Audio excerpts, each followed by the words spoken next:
And welcome to the Board of County Commission meeting here in Seminole County for February 13th, 2024. We were going to ask Ms. Trish Johnson to lead us in pledge, if you'd be so kind, after we have Pastor Robert Bradley from the Bread of Life Christian Church lead us in prayer. Sir, if y'all would stand. Let us pray. Eternal God, our Father, we thank you today for this opportunity you've given unto us to gather together, to put our hearts and our minds towards the betterment of this county. We thank you, God, for today's sufficient amount of grace and mercy. We thank you, Lord God, for your word that admonished us to pray for those that are in authority, that we might live quiet and peaceable lives. And God, with that in mind, and in honor of your word, we pray today for this commission. We pray for the county managers and the directors of this great organization. God, that the decisions that they make today, Lord God, be those things that are for the betterment of this community, but all that gives you glory. And God, we ask you to touch their hearts, their minds, and their souls as the decisions they make today be all that does that pleases you. And for God, all these things, we give your name glory, honor, and praise. In Jesus' name we pray, amen. Amen. Please join me in the pledge. I Pledge allegiance to the flag of the United States of America and to the republic for which it stands, one nation, under God, indivisible, with liberty and justice for all.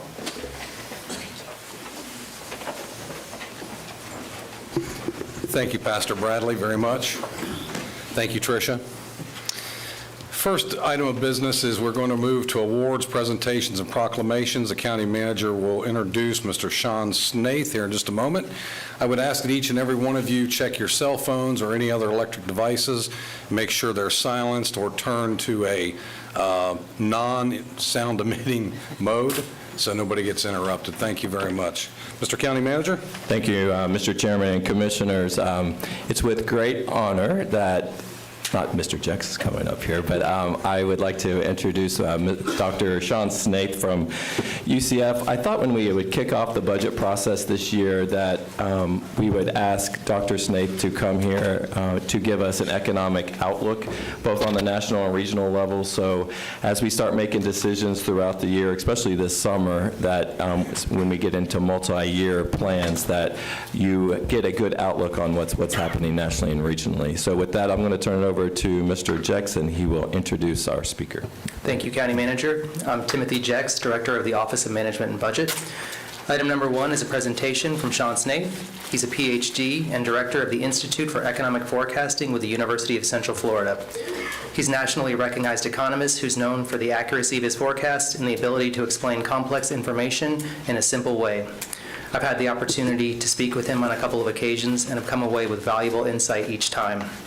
He also serves as a consultant for other local governments and multinational companies.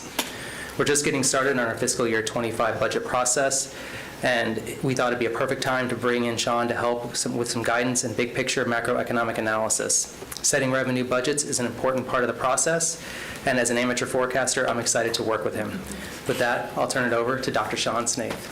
Thank you, Tim.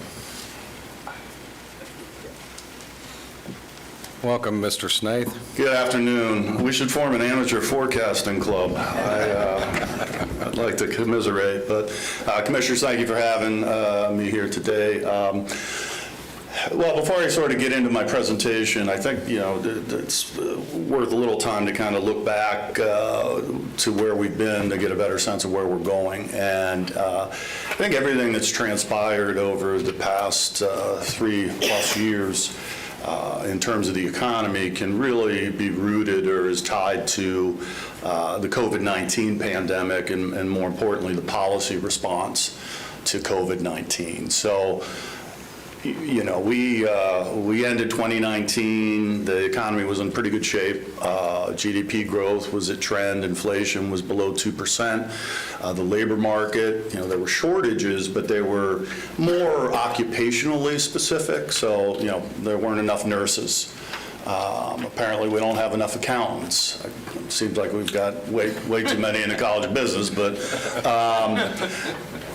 it wasn't widespread like the labor shortage that we ran into. And of course the supply chain, unless you were directly involved in logistics or your business depended upon it, most people never really thought about it because it just worked. You went to the store, things were there until the pandemic and the policies. And then, of course, lastly, inflation and energy prices took off in response to the pandemic policy. So some of the decisions, I guess, during the pandemic, which by the way was much more boring than I anticipated. I guess I'd watched too many pandemic movies, and they always seemed far more dramatic than this one was. And so I was kind of just sitting around bored most of the pandemic, and I was doing a lot of self-reflecting. It was kind of like going on a retreat, but I just never left my house. And I realized one of my shortcomings as a forecaster is sort of not being able to predict people making stupid decisions. It's also a shortcoming in my personal life as well, and I find myself just saying aloud or in my head, why would you do that? And my two daughters certainly have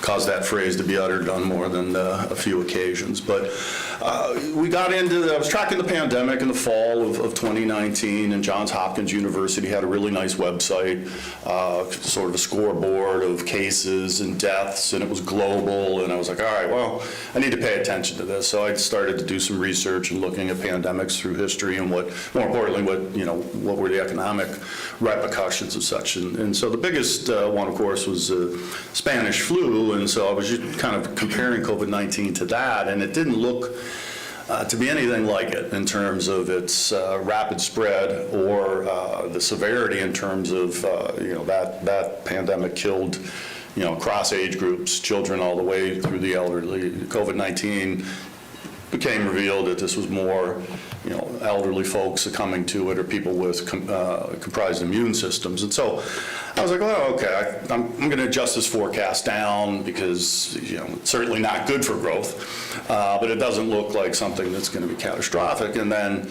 the decision came in March to shut down non-essential businesses. And, I was just asking myself, well, why would you do that? That was one question. And then two, how do you define non-essential? I mean, I've never met a business owner that said, spent 40 years building this and all my savings, but who needs it? And how this was decided, I have no idea. It was kind of pointed out by the county manager that during the pandemic I grew my hair. And it ended up being shoulder length at one point, and it was the object of ridicule at Orange County meetings frequently for that. But it started because my barber was shut down for 6 months. And then, as I mentioned, the pandemic was boring, so even when they opened back up, I was just like, well, I'll just keep growing it. It's almost like I turned myself into a chia pet, just something to do so I could watch it in the mirror. But my dog, a golden doodle, was perfectly coiffed throughout the entire thing because the dog groomers were deemed essential businesses, but professor groomers, not so much. And that was, one of these puzzling things that happened during the pandemic. And I tweeted out because this also sort of reminded me of the Black Plague in Europe in medieval times, and the belief back then was the plague was a curse from God. No knowledge of viruses or bacteria or anything, how disease is transmitted. And so some folks during that time period would take to flagellating themselves, to show God that they were sorry, and so God wouldn't give them the plague. And I tweeted, this was my last tweet, history doesn't repeat itself, but it rhymes. Economic self-flagellation to ward off a plague. And then I realized I better shut up. I'm getting too old to get fired, and 2 kids going to college, and so I went dark real quick after that. But that decision, and I won't get into why it happened, but it plunged the economy into the worst recession since the Great Depression, instantaneously. Right? If you tell half the economy, okay, you should close your doors, you're done, you're non-essential. Well, the output, the goods and services that those businesses will produce go to zero immediately. They don't need employees. So all those employees lose their jobs. So we had this plunge in output, 28% the economy contracted at an annual rate in the second quarter 2020. Some 37 million people lost their jobs in a 7-week span. And it was all really by decision, by policy decision. So that was the start of it. And so the 2 weeks to flatten the curve, which sounded sensible at the time, sort of became 2 months that really bulldozed the economy. And then after 2 months, the decision to open up, for the most part, in most parts of the country, but not all, the economy rocketed back to life. 34% growth in the third quarter of that year. So just a very violent, you don't talk about economic policy very often as being violent. But this was a violent set of policies that really shook the economy, and they weren't finished yet. So after doing that, they said, well, geez, how did these 37 million people lose their jobs? Did we do that? Okay, I guess we need to do something. And so the CARES Act was the start of a sequence of, trillions of dollars of federal government spending that was pumped into the economy. And the Fed, of course, hold my beer, I'm going to cut interest rates to zero. And we're going to go on, another several rounds of quantitative easing. I don't even know what the number is anymore. There's been more quantitative easing than, Friday the 13th movies. But incredibly stimulative policies were foisted onto the economy at a time when the economy was roaring back to life, just by virtue of the fact that it was allowed to open up again. And so this has sent us on this roller coaster ride that sort of continues, and it caused all those problems I alluded to before. The shortage of workers became more widespread. Why? Well, they were just sending out checks, $1,400 a couple of times, an extra $750 in unemployment compensation on top of the state compensation. So a lot of money flooded into the economy. Interest rates go to zero. Fed pushes all this liquidity. And so the economy takes off. And all that demand ran into the supply chain, and the supply chain couldn't handle it. That set the stage for inflation. The Fed had been struggling for nearly 2 decades to get inflation to 2%, and we saw that once unleashed, it went above 9%, and the Fed's still fighting to get back down to that target today.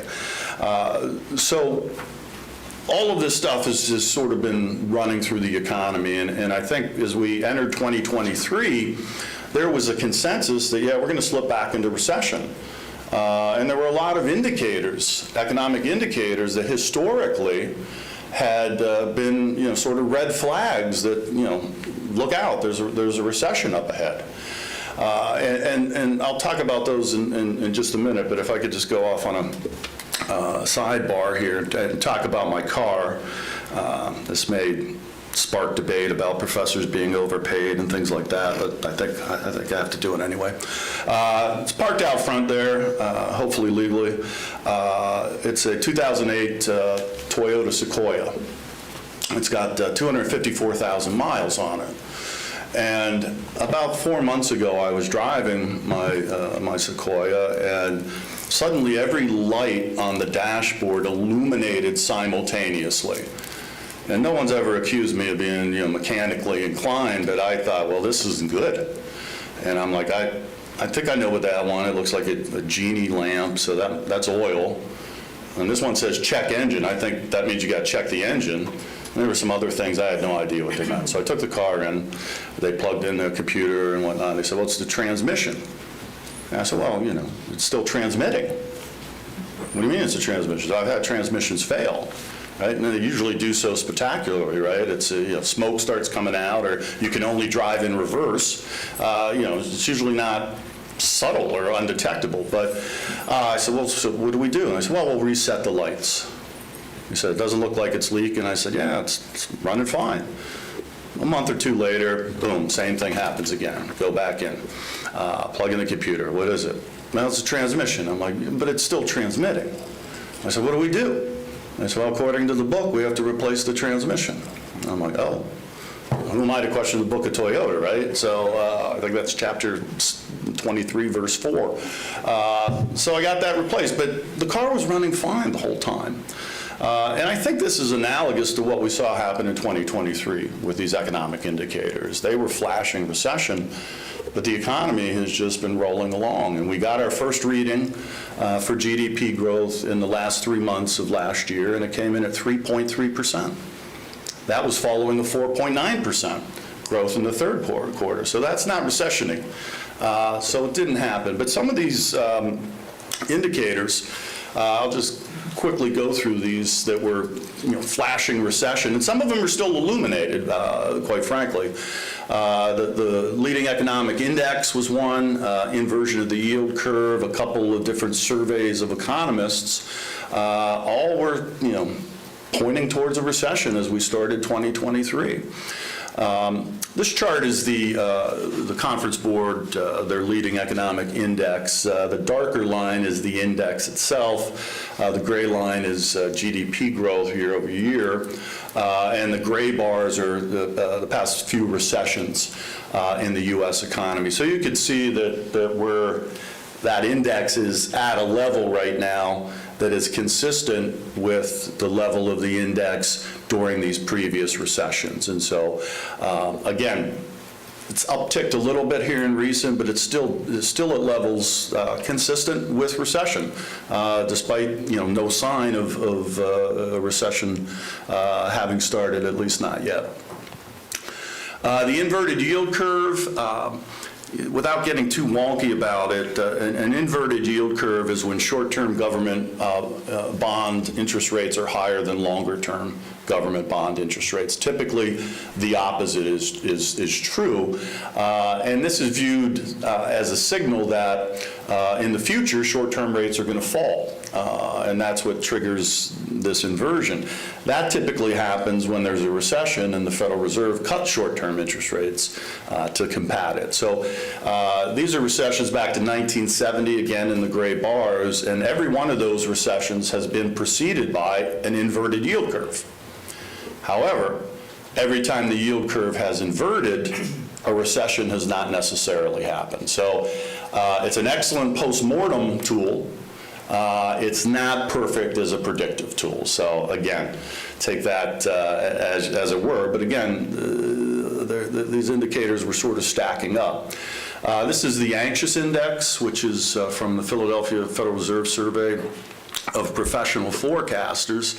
And it asks a question in that survey: what do you think the probability that the economy will contract next quarter, the quarter after that, the quarter after that, and the quarter after? So for the next 4 quarters, what probability of the economy contracting do you assign? And so the answer to that question is averaged over economists for the next quarter question. So in the next quarter, will the economy contract? The average has been coined the anxious index.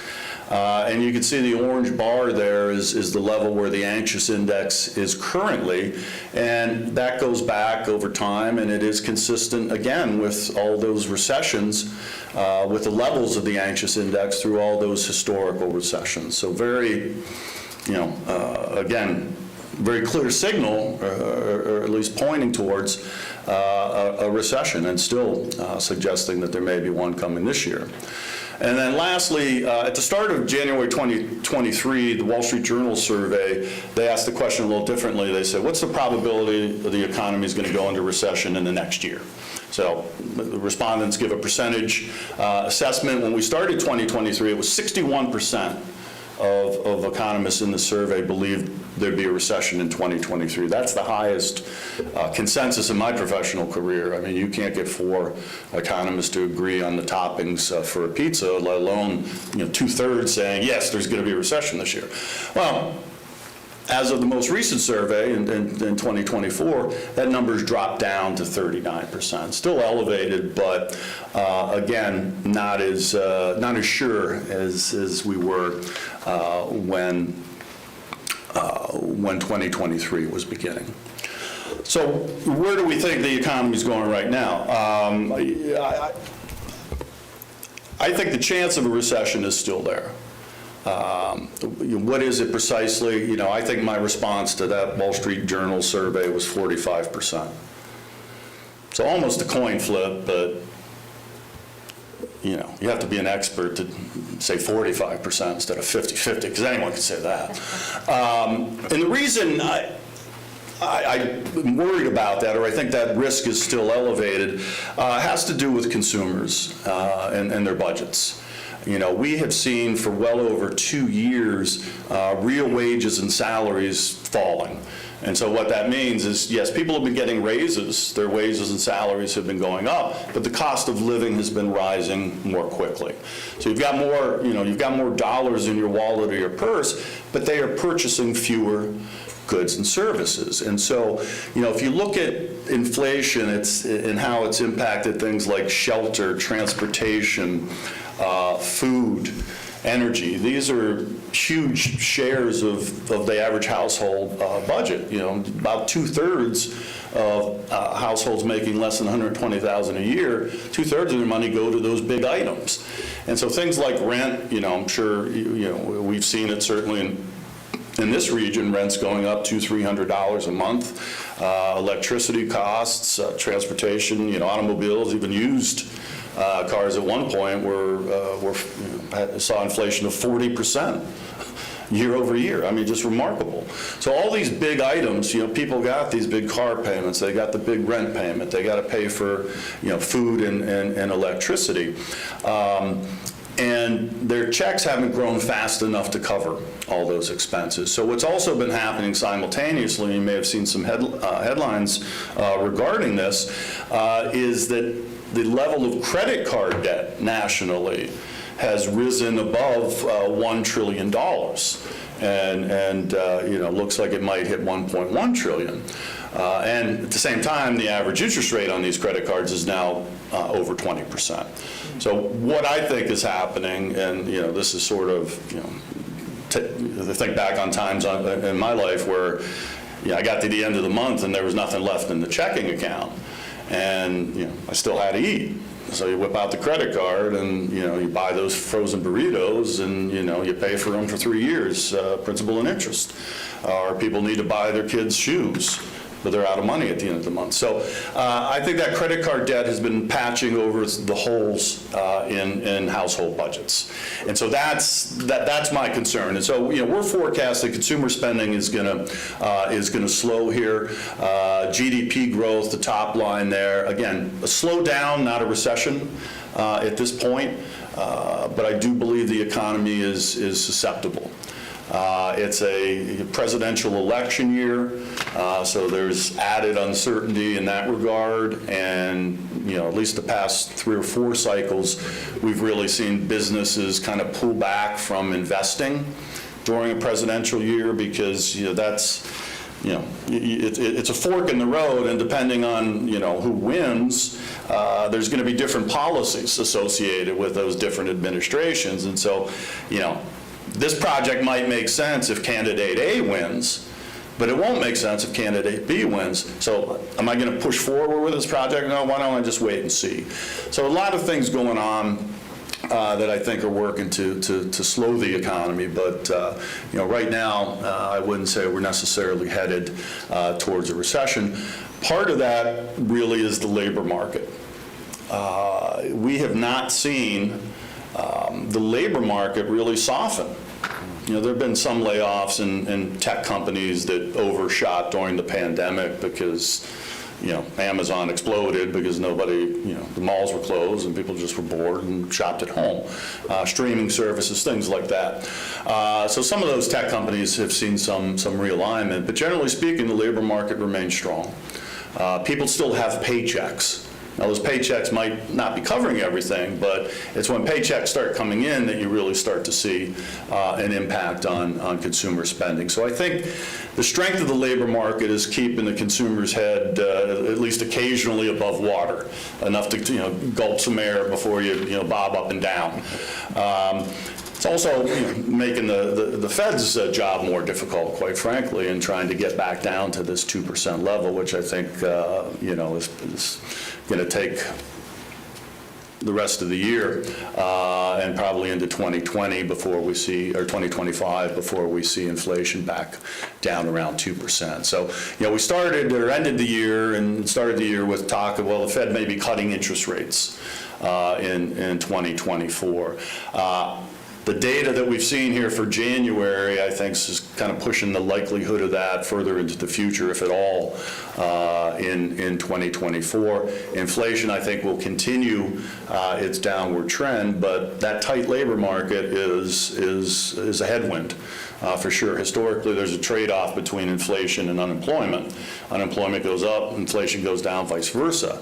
But we're not seeing much movement in the labor market at this point. The one sector I am a little bit concerned about, recession or not, is commercial real estate. For a number of reasons. There's been a convergence of events that have caused me to have concern over the sector. And it really started with the Silicon Valley Bank failure. You might recall this. This was a bank, this is not your neighborhood bank that sponsors your kid's t-ball team, that hosts a chili cook-off. This is a bank by and for venture capitalists. And so these are venture capitalist people that give big money to startup companies in the hope that those startup companies will turn into the next Google or Facebook, and then they'll get even more money back for that. So Silicon Valley Bank serviced those startups and those venture capitalists, and it failed essentially because interest rates went up, which it kind of is a thing in banking. Interest rates go up and down. But somehow Silicon Valley Bank, they just were not aware. They skipped that day in class, first semester of banking school. So they failed because interest rates went up, which is fine. Friday in Washington, D.C., it was like, no bailout for Silicon Valley Bank, no, they got what they deserve, blah, blah, blah. By Monday, it was, oh yeah, everybody's covered, no worry. And then in the interim, this was great. They wheeled out some woman, I think she was a teacher, that made, crocheted pot holders or something, and she sold them on Etsy. And she came out and she's like, oh, I might not get paid by Etsy if you don't bail out. And I'm like, oh, just shameless, absolutely. Of course, this is the same woman that the IRS now wants to know when she gets $600 sent to her Venmo, but so just unbelievable. But so they got bailed out, fine. But the problem was this was a bit of a contagion. There was shrapnel that hit other regional banks, and so they started to see people withdrawing money from their banks, even they're well capitalized, properly managed. They were kind of splattered with the Silicon Valley Bank thing, and their stock prices declined and everything. So that puts these banks in a situation where they're less likely to lend. When you're kind of sandbagging and battening down the hatches to deal with something like this, you're not out there making loans like you would under better circumstances. And so that is a problem because regional banks are a huge player in commercial real estate. So you've got tighter credit in commercial real estate. You've got interest rates that have gone up as well. And then lastly, the commercial real estate is still dealing with this whole, again, COVID-related fallout from what I call the forbidden fruit, which was work from home. A lot of people got a taste of that forbidden fruit that never had before, and it's sweet. And now there's this tug of war between employers and employees about working from home, working in the office, so on and so forth. So office space is under duress because I don't know what the final solution is. I don't think we're going to go back 100% to where we were pre-pandemic in terms of how people work, because like I said, once you have a taste, you don't want to give that up. But not only has it impacted the office space segment, but the things that are built up around offices, the retail and commercial that depend on people being in those offices. So there's just a variety of things that have converged with commercial real estate. So that's a sector that I think is going to have a bumpy road going forward, more so than what will, regardless of what happens in the economy. I do want to get up on my soapbox as kind of a public forum here to talk about something that I've been writing about for 10 or 12 years, and that's the national debt. and deficit spending. I do it, every U.S. forecast, I have a couple of paragraphs dedicated to, to this subject, just because nobody talks about it. And so, just brief couple of slides. I'm going to bookend it by drawing on, quoting two prolific American writers, starting with Jay-Z and then ending with Ernest Hemingway. But so what would Jay-Z say about the national debt? Well, he might say, well, we've got 34 trillion problems. But now Fitch is one. And Fitch is about, no, whatever. Economists, what do you want? Fitch, which is one of the bond rating agencies, in 2023 actually downgraded U.S. government debt for only the second time in our history. And in their writings, they said it's, this fiscal process in Washington, D.C. is essentially broken. And you can't keep spending in this way without checks and balances, without somewhere down the line a potential repercussion. And so in 2010 rather, Greece had a debt crisis, and it was very severe. Extreme impact for the economy, interest rates soared, and they were forced to cut. This would be the equivalent of what they did, the equivalent of us telling current recipients of Social Security, hey, your check's now going to be 50% of what it was. So I mean, think about the devastation. You work your whole life, you plan, you save, whatever, and then someone changes the rules as drastically as that while you're retired. So there's real consequences to having a debt problem. And so this is just a quick table. This is the debt to GDP ratio, the highest debt to GDP ratios right now globally. And so, if you and I go to a bank and we want to borrow money, one of the things the bank is going to look at is, well, how much debt do you have already? What's your income? Are you going to be able to pay this loan back? So it's not equivalent, but at the national level, debt to income for you and I asking for a loan is like debt to GDP. It gives a sense of the economy's ability to repay that debt. And so the United States debt to GDP right now is 128%. Prior to this recent 10, 15-year spending spree, the highest that ratio got was in 1946. It was 107 coming out of the Second World War. So we're not fighting a world war or anything as dramatic as that, but here we are at 128, and unfortunately I think that's going to continue to tick up. So it's something that it's worth addressing, and nobody really talks on the national level. I mean, it's different at local and state governments where you have to balance the budget. Nobody talks about the national. I think the last person I can recall seriously addressing this on the national stage was H. Ross Perot in the 1992 election, and it's kind of funny. I didn't understand then because he would always say, he had that kind of southerny drawl, and he'd always say that all this spending is going to have to be repaid by your grandkids. And I'm like, why does he keep saying grandkids? And then I had kids, and I realized, he said, oh, your children are going to have to pay this. People would be like, oh well, they should have thought twice. But everybody loves their grandchildren. So he said grandkids, and somebody came up to me after a presentation recently and said, you know why grandchildren and grandchildren and their grandparents get along so fabulously? I said, no. I said, well, they have an enemy in common.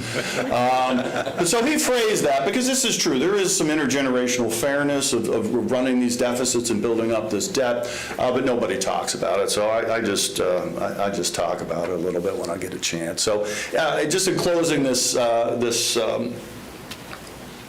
soapbox section, and the sun also rises, Bill Gordon and Mike Campbell are in a bar having a conversation, an unusual setting in a Hemingway novel.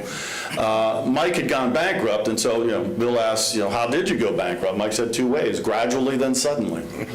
You don't get Greece did not just magically have a crisis in 2010.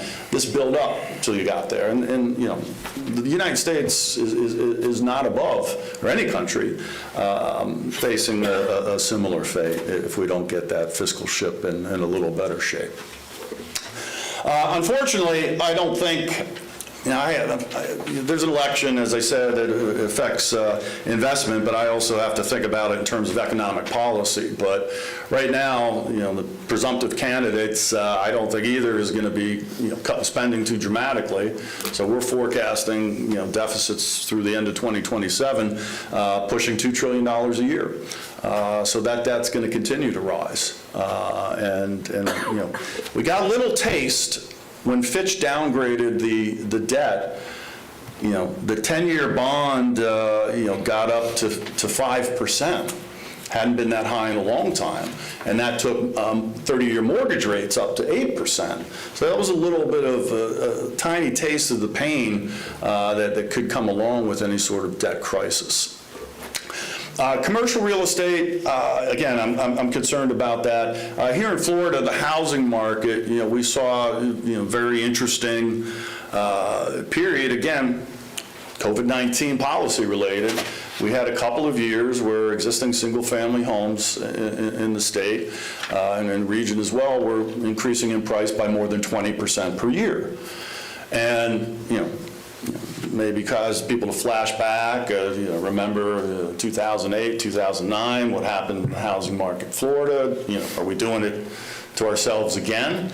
My answer to that is a sound no, because there's very, very different circumstances during this COVID-19 run-up in prices than what existed in 2004, 2005, and 2006 that led to the housing collapse that we felt quite dearly here in Florida. And so just looking at some data here from Florida Realtors. This is sales of existing single-family homes monthly in blue. The red line is a 12-month moving average to smooth out the seasonality in that data. And you can see there was a 2021, 22, a real spike in transactions. Sales have slowed dramatically since then for a number of reasons. One, prices have gone up so high. You could see where we are now. We're well above the peak of the housing bubble in 2006, and median prices now over $400,000 and higher, certainly in certain regions around the state. So, what's different between the run-up in prices in 04 to 06 and the run-up in prices during this COVID period? It has to do with lending, and in particular mortgage lending. During 2004, 2006, it was extremely easy to get a mortgage loan. Obviously too easy, and for a variety of reasons. But on the chart here is a mortgage credit availability index, and this is put out by the Mortgage Bankers Association of America. They survey loan officers across the country, and then they take the results of those surveys and sort of distill it down into this number. And so an index number allows us to compare a concept over time very easily. And they set the base period for this particular index to March of 2012. So however easy or difficult it was to get a mortgage in March of 2012, it was assigned a value of 100. Okay? So if you think back, March of 2012, that's pretty close to the tail of the financial crisis and the housing collapse. So probably not a super easy time to get a mortgage. We had the Dodd-Frank regulatory giant law passed in 2010. And so you see that as we go up to the pandemic, by the end of 2019, that index was 185 or so. Meaning it was 85% easier at the end of 2019 to get a mortgage than it was in March of 2012. But note what happens once the pandemic era sets in. It doesn't get easier to get a loan. It becomes more difficult. And so that index falls, and I think as of right now it's around 92 And it fell steadily during the time prices were rising so rapidly. So this was not a rise in prices that was fueled by people getting financing that they could then go out and do the speculation and all the stuff that happened in 04 to 06. And just by comparison, historically, this is the index over a longer frame of time. In 2006, the index was close to 900. It's at 92 today. So these are very different financial conditions under which we've seen rapid price appreciation. I mean, the bottom line here is this is not, again, a financing-driven rise in prices, but a rise in prices that has been driven by shortages in the market for housing. And so if you look at the December data here, statewide, median prices up almost 4% year over year, so still going up, not as crazy and as rapidly. But the bottom line, what's happening in the housing market really is the bottom row of this table, and it has to do with inventory, the availability or the supply of housing. And so, statewide, it's 3.6 months, meaning that as of December, the level of demand for housing in December would exhaust all available existing homes for sale in 3.6 months. A real estate economist would tell you you need to have 6 to 9 months of inventory for a balanced market. Anything less than that, a realtor would say, hey, it's a seller's market. An economics professor would say, hey, we've got a shortage. And in markets where there's shortages, prices tend not to go down. And so we still have this persistent shortage.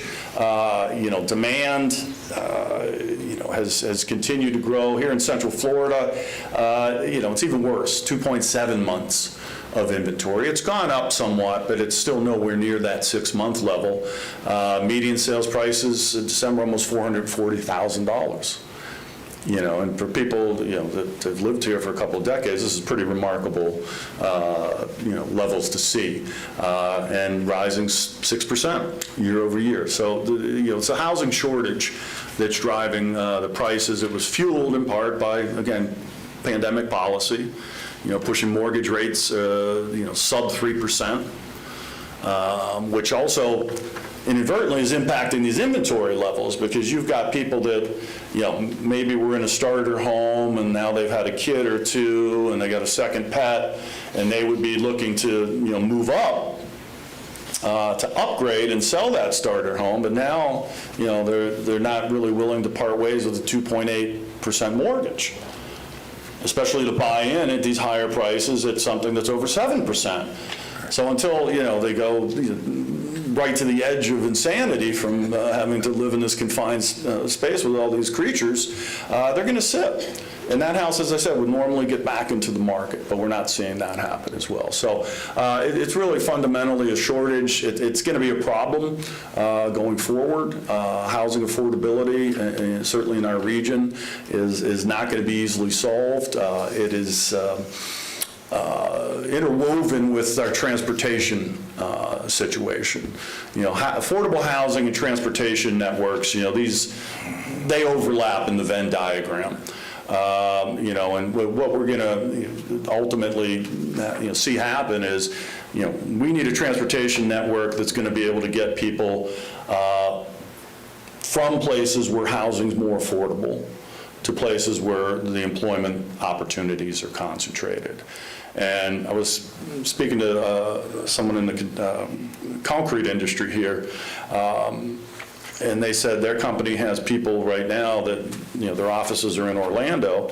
They're working in Orlando, but they're commuting from Ocala, which is something, you see in Washington, D.C., or, one of these larger metro areas where people are making these crazy commutes. But it's really, these two are really interwoven. So that's, the transportation network. And, we're making progress here and there. Sunbrail, Brightline, little pieces of the puzzle. but there's a lot more work to be done, and that's going to, I think, gonna go a long way to help with the housing situation.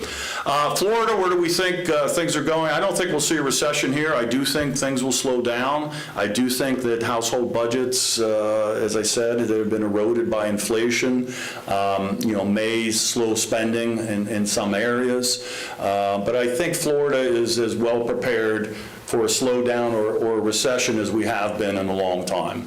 For a national recession or slowdown, because in 2020 and 2008, 2009, we took an extra whooping on top of the national recession because of the housing market, and then of course what happened to tourism, to leisure and hospitality during 2020. So I think we're in a good position to weather this storm. That doesn't mean we'll be unimpacted, but our labor market remains very strong right now, and I think we're in as good of a position as we can be. I don't think the labor market, there could be some smallish job losses as the national economy slows, but nothing as dramatic as we went through during the past couple of recessions. And the big driver here, and this has been a story that's decades old, is population growth. More people in a region means that region's economy is going to grow. More people means more economic activity, right? The towns and regions in the Rust Belt are rusty because their populations are stagnant or declining. In large part.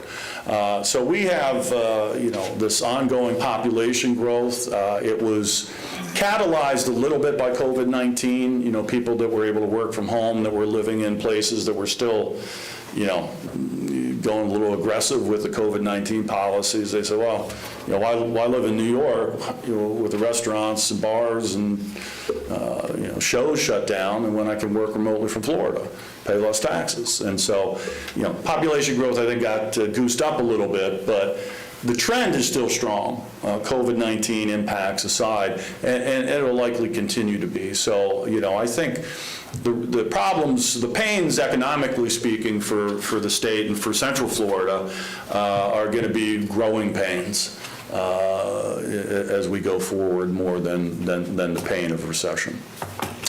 The labor market, job growth, we're at full employment or beyond right now. So, we're not going to see large numbers when it comes to hiring because it's, simply, we're kind of maxed out here in some ways in the labor market. That being said, I think Central Florida, I've said this for some time, I think this I-4 corridor here is the new breadbasket in Florida when it comes to growth, economically speaking. I mean, Orlando, Tampa, those metro areas, you add them up, it's the size of Miami. But Miami's got issues, right? Because to grow, that wasn't a broader social commentary or economic, but in terms of growth, right, they're hemmed in by the Everglades and the Atlantic.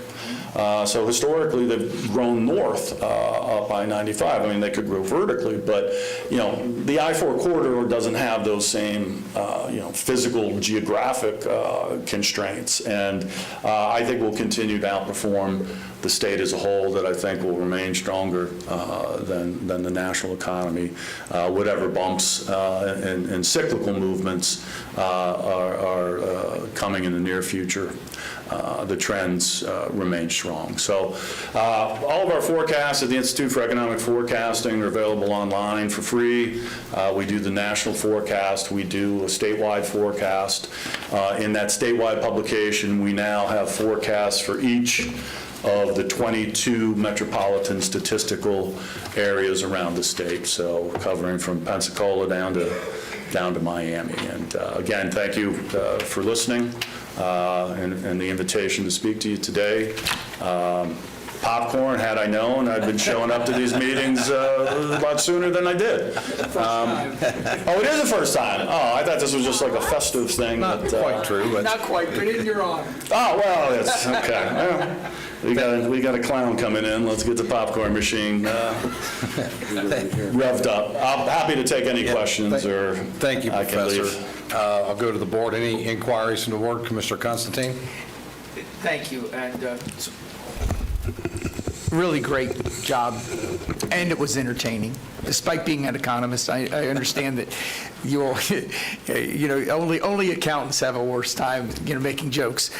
But from a true, I just got back from the National Association of Counties. They put together a real, solid economic indicator and forecast of the nation's counties, and it was interesting that a third grew, both economically and from a population. A third remained stagnant, and a third declined. And you indicated something, when there's no jobs, people start moving south, because why couldn't they just have the sun instead of, having to stay in the winter? But is there, there's always long-term trends. That's a short-term trend that's been going on for, almost a century, but, lately it's really because of the COVID. Is there any signs that trend is cyclical and will start changing? Well, I guess, you go long enough, everything's cyclical, right? But as you said, this has been in place, I guess we need to separate sort of domestic internal migration with immigration patterns globally. So this flight to the Sun Belt, to the Southeast and the Southwest has long been in play. I mean, decades long. So, I was at the University of North Dakota, and they would kind of wryly say, the last one out of North Dakota, please turn out the lights, because these young people would just move out of the state, so they were concerned about that. But internationally speaking, I think the migration patterns have shifted into the United States, and so at one point, primarily European migration, that sort of shifted, right? So we have a pretty strong growth in Hispanic migrants, and so where do they go, in terms of choosing where to live? And again, I don't see anybody sort of breaking down the doors to get to to Eastern Ohio. I'm not saying that some don't end up there, but I think this is sustainable. I think it'll look different, right, in terms of who is coming in and where are they coming from. But I think it's still the climate is weather-wise is attractive. I think the economy has been and will be strong. I think the tax environment is attractive as well. But I don't know. We could get hit by a meteor or something. So I mean, there's major things that could happen. But I think population growth will just the composition will change most certainly, and it has over time. Commissioner Lockhart, any advice? Not that we don't love having you here, and I wouldn't have pulled out the popcorn machine in your honor, but just so that the record is clear, today we're having popcorn because it was Hope Hyde's birthday. And so today's popcorn, you all can thank Hope for having a birthday. Happy birthday, Hope. Happy birthday. Welcome, Dr. Snaith, and happy birthday. Absolutely. Everyone have popcorn.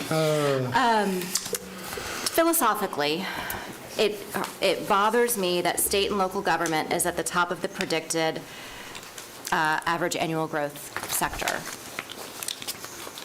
Well, why? From where I sit Why does that bother philosophically, you? that just bothers me. Well, So can you help Sure. me unwrap that a little bit? okay, well, let's think about state and local government, especially over the past, couple economic cycles. So 2008, 2009 recession, right? You've got the financial crisis and the collapse of the housing market on that. What impact did that have on local government here in Florida? How are revenues impacted? Well, when house prices drop by 50%, guess what? Yeah. The money's not coming in. So that was, I think, had a lasting impact on the behavior. Prior to that, when the bubble, like the good times are never going to end, I'm reading stories about, governments that are going to, have people on Segways driving around the community, giving directions and, dinner recommendations. I'm like, oh, okay, maybe this isn't the most prudent behavior. But in the wake of that, I think, and having met and spoke with different regional governments and staff, there wasn't a lot of hiring going on, even though the economy started to grow again, population growth. So I think some of this is a lagging impact from, hey, we just need more people because we have to provide these services. And the number of people that need these services has grown substantially. So I don't think it's any sort of, federal level of largesse that's going on at the state and local level. I think some of this is just pure catch-up. I mean, you got more people, you need emergency service, you need schools, you need infrastructure, water, sewage, et cetera. So, don't take it too hard there. Well, I think. I know that some of our listeners and some in the audience saw that at the top of the list, and it probably was going to be a thing? A thing. Okay, sorry, I didn't. No, I appreciate you explaining the perspective on it. And then my last question is related to the drop in manufacturing. And we have, for whatever reason, placed a great amount of emphasis in the Central Florida region, whether it's through OEP, semiconductors, the chips, like all of there's so much emphasis on manufacturing, and yet we're predicting a decline in that area. Do you have any insight there? A lot of things are going, again, let's go back to the COVID-19 policy. And so the decisions were made like, we'll shut down these chip manufacturers. You can't eat a computer chip. And then it was, turns out you can't make a piece of toast without a computer chip either. And so there's been this concern of concentration overseas, the supply chain. So there's some of this reshoring and diversification of the supply chain that's going on. But generally speaking, I don't think the genie goes back in the bottle with regards to manufacturing. I mean, those can be very high-paying jobs, but when it comes down to items that are low cost, low tech to manufacture that are transportable,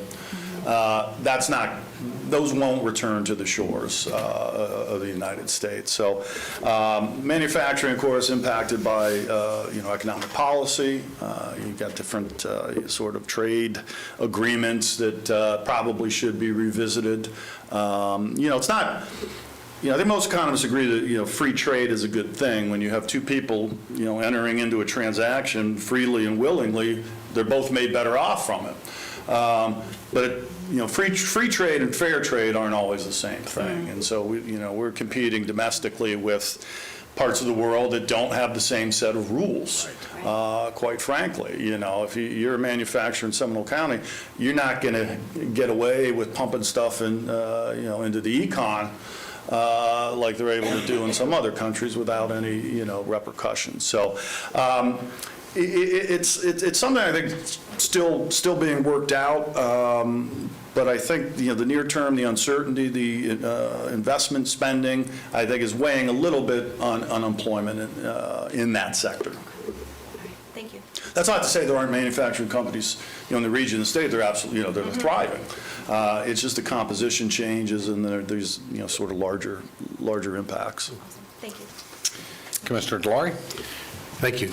Doctor, can you talk a little more about the national debt? And I do appreciate your statement which says gradually and suddenly. There comes a point where there's the point of no return. Can you discuss that a little bit, please? Sure.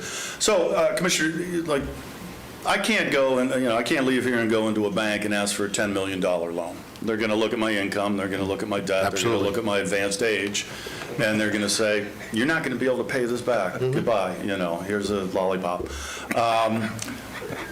With governments, the one thing is, you can grow your way. The economy can grow and reduce the burden of the debt, right? So if that GDP piece is growing faster than that debt piece, then that can be sustained for a longer period.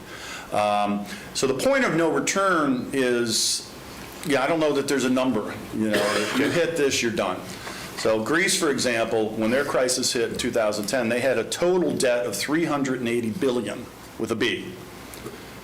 but that tipped them because that was a debt to GDP ratio that was 195. Small, not very diverse economy. The United States is a little bit of a different animal. The rest of the world and our own financial markets have been willing to buy government debt and continue to buy it. And so we've not felt any pain from all this deficit spending, right? The treasuries were, sub 2% for a long time, so the government was able to borrow very cheaply, and it had no impact on the private sector. Back in the 1980s, kind of when we got on this deficit spending train and just, seemed to keep accelerating. But during the Reagan administration, we started running these large deficits. And there was a lot of talk in economics about the crowding out of government spending, meaning when the government had to borrow money, it pushes up interest rates. So now the private sector, when they want to borrow to invest, they're faced with these higher interest rates. You haven't heard crowding out mentioned in decades because it hasn't really happened. Interest rates have remained low. The rest of the world is willing to buy our debt, but there's another, I guess you could call it a law, called Stein's law, that things that can't go on forever don't. So what's true today isn't necessarily going to be true 20, 30, 50 years from now. But there is a budget process in place. I can remember a time where the House came up with a budget, the Senate came up with a budget, there was reconciliation, the executive branch came up with a budget, there were debates about spending on this, spending on that. It got broken, and then COVID-19 just steamrolled the pieces into dust, right? So everything's a continuing resolution now. Nobody even knows what's in things. And so I don't know how you reset and get back to that. But nobody talks about it. I mean, maybe they tweet or make a comment, but there's no action towards addressing that. So, I wouldn't say necessarily a debt crisis is imminent, but you don't get a warning. I mean, you don't get a 10-year, get your act together from the global financial system. It hits. I mean, ask Greece. Thank you. Commissioner Herr. Great presentation. I know this seems hard to believe, but it was rather uplifting. I don't hear that often. The prediction is more positive than we thought it was going to be a year ago, and the prediction for the state is more positive than it is on the national basis. I actually think the reason why we want to support manufacturing in our corridor is around job diversity and keeping the supply chain fed with locally produced goods that are critical to our markets. I'll give you one example. Medical devices. Don't really want to be going overseas for medical devices. And that's just one example. But I thought the presentation was very insightful. And the humor was admirable. That's a pretty low bar when it comes to humor and economics. Thank you very much. But I think the dependency on especially the concentration of the supply chain in a few countries for essential things was sort of one of the many wake-up calls of COVID-19, when you've got China saying, oh, well, you might not get those medicines we manufacture. Well, geez, I need, or your pacemaker, right? I mean, so I think you saw some movement from that and some diversification. There was some already underway because China isn't the low-cost place of manufacturing it once was, so a lot of that manufacturing's already left for Vietnam and Malaysia and other places in Southeast Asia. But it's great to get things cheaply, but it's also a risk if that supply chain stops working intentionally or for some other reason. I mean, who'd have thought you'd be fighting over a package of toilet paper, right? It's just kind of a wake-up call. Anything else? Well, Professor, we sincerely appreciate your candor today and your report. I found it very, very enlightening. I think it tells us a lot of things that we need to digest as far as policy decisions and so forth moving forward. When good things happen in the economy, that's great. but it also impacts our residents with their cost of living, from taxation to cost of insurance, et cetera, et cetera, et cetera. So it's very important that we understand that. So I also want to thank you and the college for sending those updates to our offices on a regular basis. I find them Is everybody very getting that? tangible. We've had some mailing list glitches. No, but, we got okay, no. yeah. Yep. And it was great to have you here in person to help us maybe fast track what you send us, because we get a lot of voluminous data in those publications. So thank you again very much, and we'll hope to see you once again. Oh, you're quite welcome. Thanks for having me. Thank you. All right, folks, next we're going to move to our section, which is the public participation consent agenda. If anyone is here to speak on a consent agenda item, you will need to fill one of these forms out. You will find them in the lobby. You will hand them to Dominique right here. Dominique, raise your hand. If you want to speak on any of the consent agenda items, fill the form out and bring it up ASAP.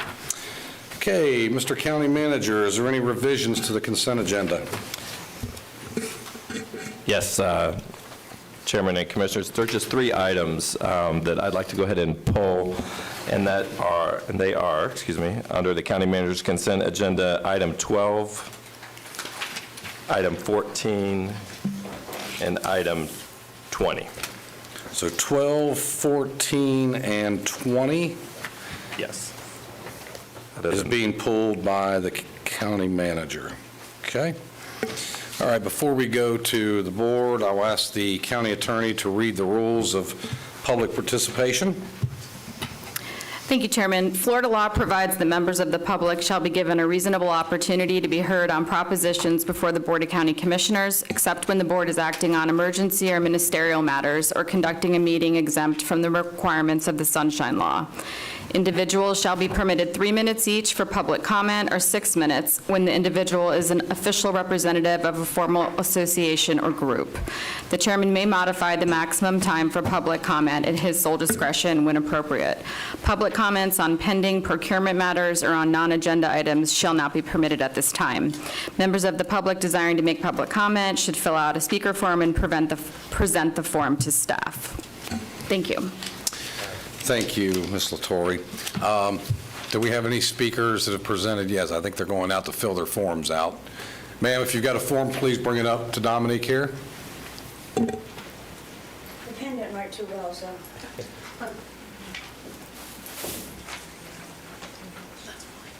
Okay, if there's anybody that wants to speak on consent agenda items. So we just have one, Mary Baker. Okay, Ms. Baker, if you would come up, please, to the microphone. Please state the number of the agenda item you're speaking upon. I have no We'll idea, need sir, I your- apologize. We'll need your name and address for the record. Mary Ellen Baker, And your address, please? the address I live in or the address up for demolition? The address that you're known by. 25955 Southeast Highway 42, Umatilla, Florida 32784. Okay, you'll have 3 minutes. And which item are you speaking on? Item 5. Item 5. Please proceed. Okay, so you guys want to tear down my house because it's a nuisance?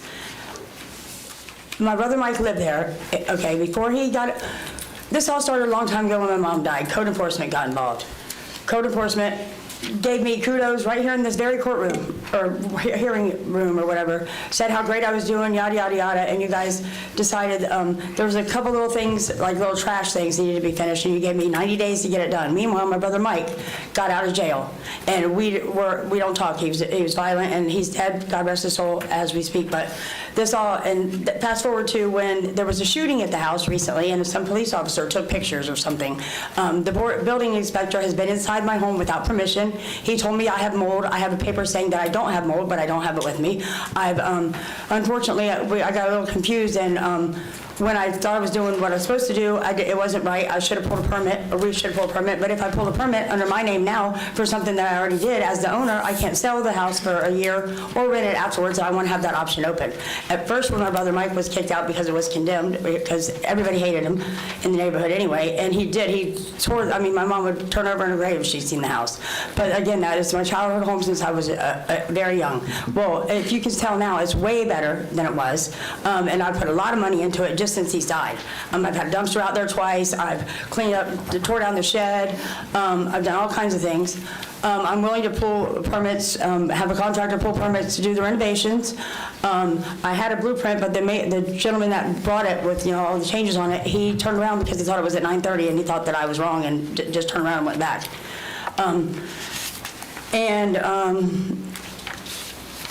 I just don't understand, I don't even understand how it can even have come to this. I mean, it's just beyond my belief that you guys can just say, okay, we're gonna tear this house down and call it a nuisance. The lady told me the boards were down, okay, so I went and put the boards up. Then, something about the pool, so the people that did the pool, they did wrong about they took the fence down that you guys had put up. And the reason all this started, I wanted to get everything done because I want to get the $215,600 liens from the December 7th, 2017 in this room where you imposed the fine starting in February, that my brother was there the whole time and you can check his record. And so that's about it. Okay, Ms. Baker, thank you very much. Do you understand that's not a decision we're making here today? The decision we're making today is simply to set a hearing to hear all the evidence. Okay, I on April apologize. 9th. The paper I got said, this will be a public hearing to request the place be deemed a public nuisance. And then 5 spaces down, it said, oh, and at the same, when we're requesting it to be a nuisance, we're also going to set it on a date for abatement. So that just contradicted itself on the paper. So if this board decides April 9th is going to be that date, that would be the date I would suggest you gather all of your documents that you just spoke about. And bring a lawyer? And bring them. It'll be right here in these chambers. And the news. Okay. So that's what I would suggest you do. Thank you. Thank you. All right. Chairman, we have one more speaker. Okay, Ms. Dominique. Mr. Martinez. Martinez? Mr. Martinez, please come forward.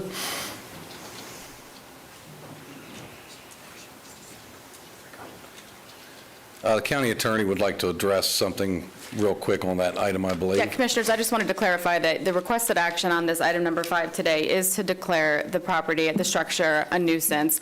There will be a hearing set at my April date with a notice to show cause, where at that time, the property owner will have an opportunity to come back before you and prevent any evidence that they've repaired or remedied the outstanding violations. And at that time, you would decide whether it would be remedied by the board. But today you will determine, your finding will be that it's a public nuisance if you Understood. approve that item. Okay. Correct. Everyone good with that? Great. Mr. Martinez, your name and address and item number you wish to speak on? My name is Josué Martinez, line item 5. I live at 122 South Crystal View in Sanford, which is the property next to the property in discussion. My name is Josué Martinez. I live next to 120 South Crystal View, which is the property in discussion. I would like to address the Board of County Commissioners by beginning with this statement. I believe in being fair, honest, and patient, but I do not believe in being taken advantage of, mistreated, abused, or ignored. As a past employee for the Seminole County Environmental Services Department, I take pride working, living, and playing in the county that takes care of its citizens and residents. When I pay taxes in this county, I'm under the impression, the assumption. Ms. Baker? What are we doing? Do not come any further forward. Return back to your seat, please. I'm sorry, Mr. Martinez. No, that's fine. Go ahead and proceed. That's expected. I am under the impression, the assumption that my tax dollars will be put to use for services not only to maintain my county, but to also improve it. The departments within this county that are empowered to take swift action when they are called upon. This includes fire, police, code enforcement, building department, and any other county services under the umbrella of our tax dollars. I have lived next to this dilapidated, mold-infested, rodent-crawling, mosquito-breeding, abandoned, unmanicured trap house, to say the least, for the last 5 years. Unfortunately, others have lived next to it for multiple decades. It is simply embarrassing. Ms. Baker? During my tenure here... Ms. Baker? During my I don't want to tenure have to have here... you removed, so please be patient and give the respect. No, ma'am. No, ma'am. This is not a back and forth. You can either leave or sit there quietly like everyone else and observe. Yes, sir. Mr. Martinez, we again apologize. It's okay. That's expected. During my tenure here, I have witnessed the inefficiency and inaction that there has been to correct a multitude of legal and structural problems, including roofs, septic walls, and foundation that have arisen from 120 South Crystal View. During the time that Mike Baker resided at this home, he did so without water for years, which is unsanitary and deems the place uninhabitable by code. We would often find him using water from neighboring home as well as his girlfriend on our property, often bathing and using the lake as her personal bathroom. He often also did not have electricity because he would run, I'm aware of this. Ms. Baker, one more time. I'm not going to warn you again. Because he would run a generator outside my bedroom window for weeks. My family also experienced violence. On one occasion, a gun being discharged, which struck Mike Baker with a bullet that was 10 feet away from my kid's bedroom. With all the complaints, violations, fines, and criminal activity that have been reported and documented with the police, fire, code enforcement, and building department in reference to this property, this should not even be up for discussion. What my family has had to endure from the smells coming from the home, in addition to the dangers from the illicit drug traffic and illegal activities that have taken place in that unsafe structure, has been unfathomable. Not being able to enjoy our backyard because of a mosquito breeding pool, which, by the way, is very familiar to your mosquito control division. In closing, I came here today and took time from my busy schedule to make sure this board does the right thing by its residents. Lock Harbor is a beautiful community adjacent to the popular Mayfair Golf Course, and it deserves the respect and appreciation by those that live and visit it. Help us restore these values to the historic neighborhood which we love and take pride in. That house is far beyond from being rehabbed. It actually should be demolished, but I'm not one to decide that. I just wanted to voice my fair opinion, and I'm asking that you guys please listen to what I have said. Thank you, Mr. Martinez. Thank you very much. We'll now close the public input, seeing we have no other speakers desiring to speak. Is that correct? Correct. Thank you. Okay, I will look to board for board action. Mr. Chairman, if I could move... Mr. Constein? Thank you. I would love to do this since it's my district. Oh, but I was doing the whole thing. But Oh, if you're you doing want the to do whole it, thing? Yeah, but go right ahead. That's right, that was not pulled. Does any commissioner want to pull one? You go No, right ahead. I don't. Amy, please, go ahead. You know what, just for kicks and giggles, sure, I'll pull it so I can, You want to pull? Okay. you I'll want to pull it so I five? can make the motion. Okay, Absolutely. Commissioner Lockhart desires to pull 5 Good for you. Sorry. for separate consideration. Okay. Mr. Chairman, I will move consent agenda items 2 and 3 through 25, with the exception of 5, 12, 14, and 20. Second. Did you say 4? No, I did not. He didn't. Did you want to move So the forward? motion I would be looking for would be 2, 2 through 3, and 26. 4. I think that's what you said. Yeah, I said 2 6 through and 11. 3 through 26, except for 5, 12, 14, and 20. That includes 4. That's got it. Yeah. Okay. Seconder agrees. Second agrees, all in favor? Aye. Opposed, like sign? Hearing none, passes unanimously. Commissioner Lockhart, item 5. Thank you so much for allowing me to do this. I'd like to move agenda item number 5, please. Second. All those in favor? Aye. Opposed, like sign? Hearing none, motion carries unanimous. Okay, very good. Next is our regular agenda. Boy, you could see one. This be Miss Melanie Kuntz. Item 27, naming of the Ed Yarborough Nature Center. Consider a proposal to include Imogene Yarborough in the name of the Ed Yarborough Nature Center, located at 3465 North County Road 426, Geneva. Ms. Kuntz. Good afternoon. I'm Melanie Kuntz, Assistant County Manager. Item number 27 is a request to consider changing the name of the Ed Yarborough Nature Center to the Ed and Imogene Yarborough Nature Center. Section 3.6, Policy for Naming a Seminole County Asset of the Seminole County Administrative Code, provides the policy and guidelines for naming an asset. This documentation is attached, as well as a form we completed with the information. I had a recent BCC meeting. Chairman Zimbauer suggested changing the name of the Nature Center. We have received a letter from the family supporting the name change, and a copy is provided in your folder, as well as I provided it via email. As you can see on this display, should we move forward with this proposal today, There are several of the pictures that would depict the signs that would need to be changed. These are the 4 that Parks and Recs identified. There's a little tiny bit in the legend on that one. This concludes my presentation. If you have any questions, I'd be happy to answer them. Thank you, Ms. Kuntz. Any questions by the board? Mr. Chairman. Is there anyone here from the public that wishes to speak on this item? Nothing? No, sir. Okay. All right, anything from the board? Commissioner Herr. I'll move to approve the naming in honor of both parties that have had such a positive impact on our community. Second. Motion and second. Any further discussion? Seeing none, all those in favor? Aye. Opposed, like sign. Hearing none, passed unanimously. Thank you, Ms. Kuntz. Okay, next we are going into our number 28, our work session website redesign. Does anyone need a break before we move into that session? Everyone's good? Great. This will be our Chief Information Officer, Chris Patton, and James Garocius that's going to give us this presentation.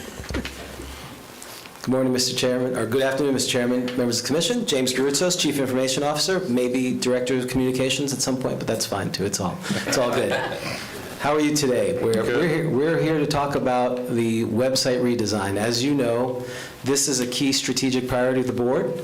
It was one that was presented a few years ago, and in May of this year, or May of last year, you provided a contract with Interpersonal Frequencies where they would come in, review what the citizens see from the website, how well they see their response to it, and how successful they are.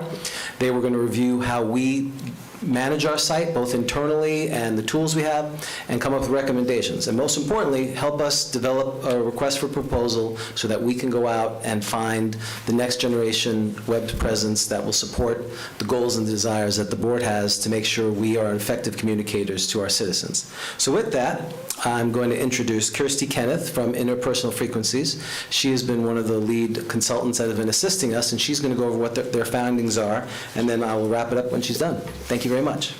Thank you, James. Thank you, James. Good afternoon, everyone. Thank you for having me. Happy birthday, Hope. Lovely to be here and part of the popcorn celebration. Well done. We are very excited to present a high-level summary of the work we did together with your county over a matter of months last year. So I have to start by describing some of the tools that we used to assess your website. At Interpersonal Frequency, our research always begins with Voice of Citizen. This is our proprietary analytics platform, so we can go beyond something like a Google Analytics. Yes, we can track how many people came and where they went on your site, but we also gather direct feedback from those visitors. And specifically, we want to know, were you able to do the thing you came here to do today? If we can answer that question, then we can start to build really working strategies to improve the website. So Voice of Citizen was installed on your site, running, gathering that feedback, lets us get a deep picture of what's happening there, and lets us compare to national benchmarks. So we have data from over 17 million users all across the country. We work with counties all across the country. But we don't just rely on Voice of Citizen. It's a wonderful tool, but we have a whole toolbox of research methodologies to make sure we fully understood that external audience perspective. So here I mean everyone who lives and works in this community and needs to interact with this site. We also did an in-depth review of the site's design, its overall ease of use, the information architecture, the functionality that was there and not there. And we did an in-depth content analysis, and I'm going to talk about the findings from these in just a moment. We also, as James said, were very interested in the internal audiences. If you have a beautiful website for the external audience, but it is a pain to manage internally, it's going to slowly degrade over time. So we identified a group of what we called super users across departments, across the county, who already had a lot of touch base with that website and were able to bring us their feedback. So we interviewed them, we did a governance assessment of how they work with the content and the website now. We held a number of workshops so that we could get this broad base of information about how it's working for the folks at the county as well. So let's get to what we found. First of all, your voice of citizen findings. So you can see here your success. That's, again, how many people said yes when we asked, were you able to do what you came here to do today? And satisfaction, that's the Net Promoter Score, right? How likely are you to recommend this resource to someone else on a scale of 0 to 10? These numbers look a little scary. They're actually just a hair below the national average, which tells you something, and I'm going to return to that point. But overall, the national average for success is 53%. The national average for satisfaction is 6.5. That's on unoptimized government websites. So that gives you an idea that if you had an inkling that you could do better, then yes, you can do better. We have lots of room for improvement here, but you're not alone in having that feeling that maybe there's something there. You can see some of the issues that we identified in the data as potential pain points. Those become our springboard for the deeper investigation I'm going to talk about now. So, we let loose our experts on your site. Once we have this voice of citizen data and we have some ideas of where we'd like to drill deeper and what we'd like to see, we have at it. And we found some great things, some strengths in your overall presence, and definitely you have intended to create a user-friendly experience. But we also found some weaknesses, areas for improvement going forward, in particular, an inadequate design system. And all that means is that you need some more font styles, you need some more button styles, you need some more page layouts. There is a lot that this website is trying to do. You need a really thick and powerful design system that's going to be able to support all of that. Also, a sort of overall lack of information hierarchy. And what that means is there are many pages on your site that are full of so much information. But what do I look at first, and what's the most important thing? It's not always clearly visually identified, so how can we address that? And finally, your homepage makes a big promise to users. It's got a big search bar right front and center. And sometimes when you search, our voice of citizen data shows people saying, this is not what I expected to see. This is a bunch of PDFs from 5 years ago, or not necessarily surfacing the most relevant information. So that was from our designer and information architect going through your site. We also have our content strategist, and she gets free rein because content is king. You can have the most beautiful, high-functioning website, and if the content is poor quality, hard to understand, it will still be a failure. So we noticed some real strengths here, and that you have many departments with a deep expertise who have created a huge breadth of content on your site already. But there are some areas for improvements as well. Key thing that surfaced for us, many of the pages that we scanned showed a reading level of 12th grade or above. So we're talking needing a college level reading comprehension to digest this information and apply it to your life. Also, again, that overall lack of information hierarchy may be contributing to this feedback we saw in Voice of Citizen data that people think information isn't there when it actually is. It just may be spread out or organized in a way that they don't immediately recognize. And last but not least, we did find a lack of internal guidelines to handle and govern that content over time. So in particular, workflows for approvals and also planning for the life cycle of content. That page is not going to be good forever, so who's going to come back and update it? We also conducted a number of interviews with these super users. So I mentioned we went to people who are already in the site, so we knew they would already have a laundry list of issues and wishes for the future.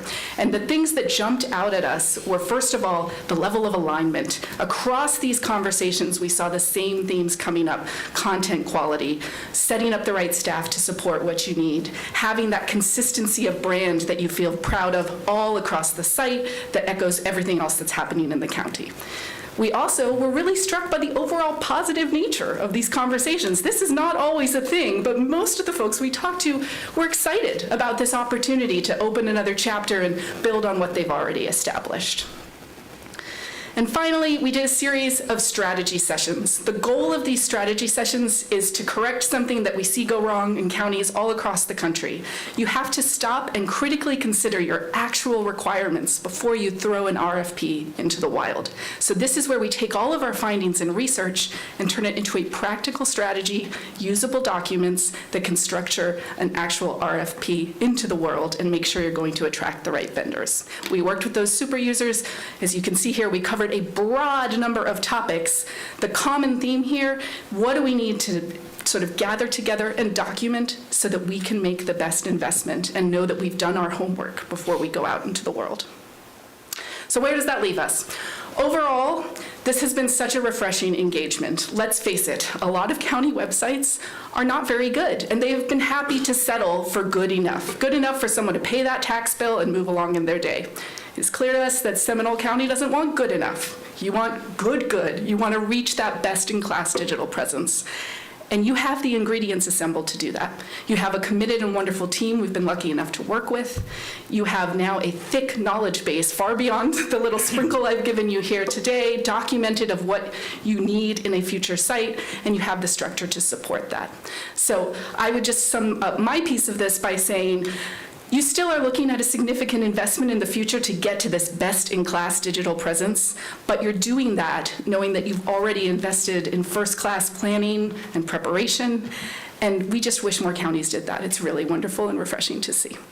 All right, I'll hand it back to James. Thank you. Before you leave the mic, there may be some questions but we didn't get your mailing address and full name on the record. Oh, certainly. Kirsty Kenneth, spelled like the first name, 4205 West Morrison Avenue, Tampa, Florida, 33629. Thank you very much. Are there any questions for the consultant at this point? Commissioner Herr? Do you have any idea, once we put it out to bid, how long the metamorphosis will take? Most of the clients we work with, we suggest a 9 to 12 month cycle. You're probably a little ahead of that because you do have some discovery that you would want to share with that vendor. They'd have a running start, so you might be able to trim a little bit off of that. I'll be honest, going too fast can be problematic, especially on the internal side, but I think 9 months to a year would be a really wise sort of agenda to look at. I'm sure James has had some internal conversations and planning around that as well. Thank you. I actually asked that so that we don't push this envelope too fast and end up with another thing that we have to redo. And the content piece, for better or worse, is a big part of that. If you don't address that and you just put a pretty new shell on all the same old stuff, you wind up seeing the same data and the same experience. Anyone else? Commissioner Lockhart, and then Commissioner Constantine, did I see you raise your hand? No. Okay. I just wanted to say, I was able to have a briefing with James and Chris Patton and a little snapshot of what is to come. I think we all probably had that briefing. And he did mention, just for your own knowledge, he mentioned how wonderful it was working with you and that you've been a great resource for them. So if you enjoyed working with us, I think the feeling was mutual. Oh, so. that is wonderful to hear. Thank you. Thank you very much. Thank you. Thank you. I have a couple. One of the slides you had up, and the statement you made was that we were somewhat or user-friendly for even the mobile user. Can you expand upon that? Because, I mean, I'm an old guy, but I never found it to be user-friendly. It's user error. So when you look at the way your site is set up and certain decisions you've made, for example, the use of a hamburger menu within your main navigation, that's great on mobile if that's the only menu. But in your particular case, you kind of did a both-and approach where you have that hamburger menu and you have a main navigation. So you see the traces of intention to be mobile-friendly. It does mostly shrink when you go on a phone. You can mostly find everything without needing to do a horizontal scroll, but part of that is things have moved along, in the last 5 years, and we have great ways of not just shrinking, but reformatting content so that it makes more sense in a mobile context. Great. Well, I think it's great work, and same briefing everyone received from James. I think I voiced my concerns and input on that. But it's alarming to me that compared to other governments, we're in the middle of the field or slightly better. Coming from the private sector, I would tell you, personal opinion, our website is terrible. I mean, if for users to find what they want and what they should be able to get in a efficient, reasonable, and rational way, and of course, in some cases, as we all know, the same information might be in 25 different areas, and you have to go through a department to get there to this one, and then someone. So I think it's a great thing. I mean, the Seminole County could have the best government website in the country. That'd be fantastic, but several of us have been banging on the table since we arrived here. We've got to get this thing modernized, so thank you very much. My pleasure. James? Thank you, Kirsty, again. So really, this was a checkpoint for you all to make sure you knew one of your key strategic priorities was on track. We're starting the right way, which is to make sure that we're getting the baseline set up. I think we're very excited about what's moving forward. The board has funded this project, not only for its implementation, but it added 2 positions to support the ongoing, and we've discussed, as with interpersonal frequencies, how that mock-up, or how we're going to support this going forward. Obviously, the new vendor and the new platform, because like what the chairman was saying, the technology has improved. We hope to get a new platform that will allow for mobile creation, that will work seamlessly. So we're in a great place. So really, this was a checkpoint, but we also just want to say we are ready to do the RFP. We're going to release it immediately after the board, should you be okay with that. So I guess we're kind of looking for a head nod or approval to move forward with that. Very good. And I think what I heard was there was some concern from Commissioner Herr that we don't get the RFP out too quick. That was not the concern. Okay.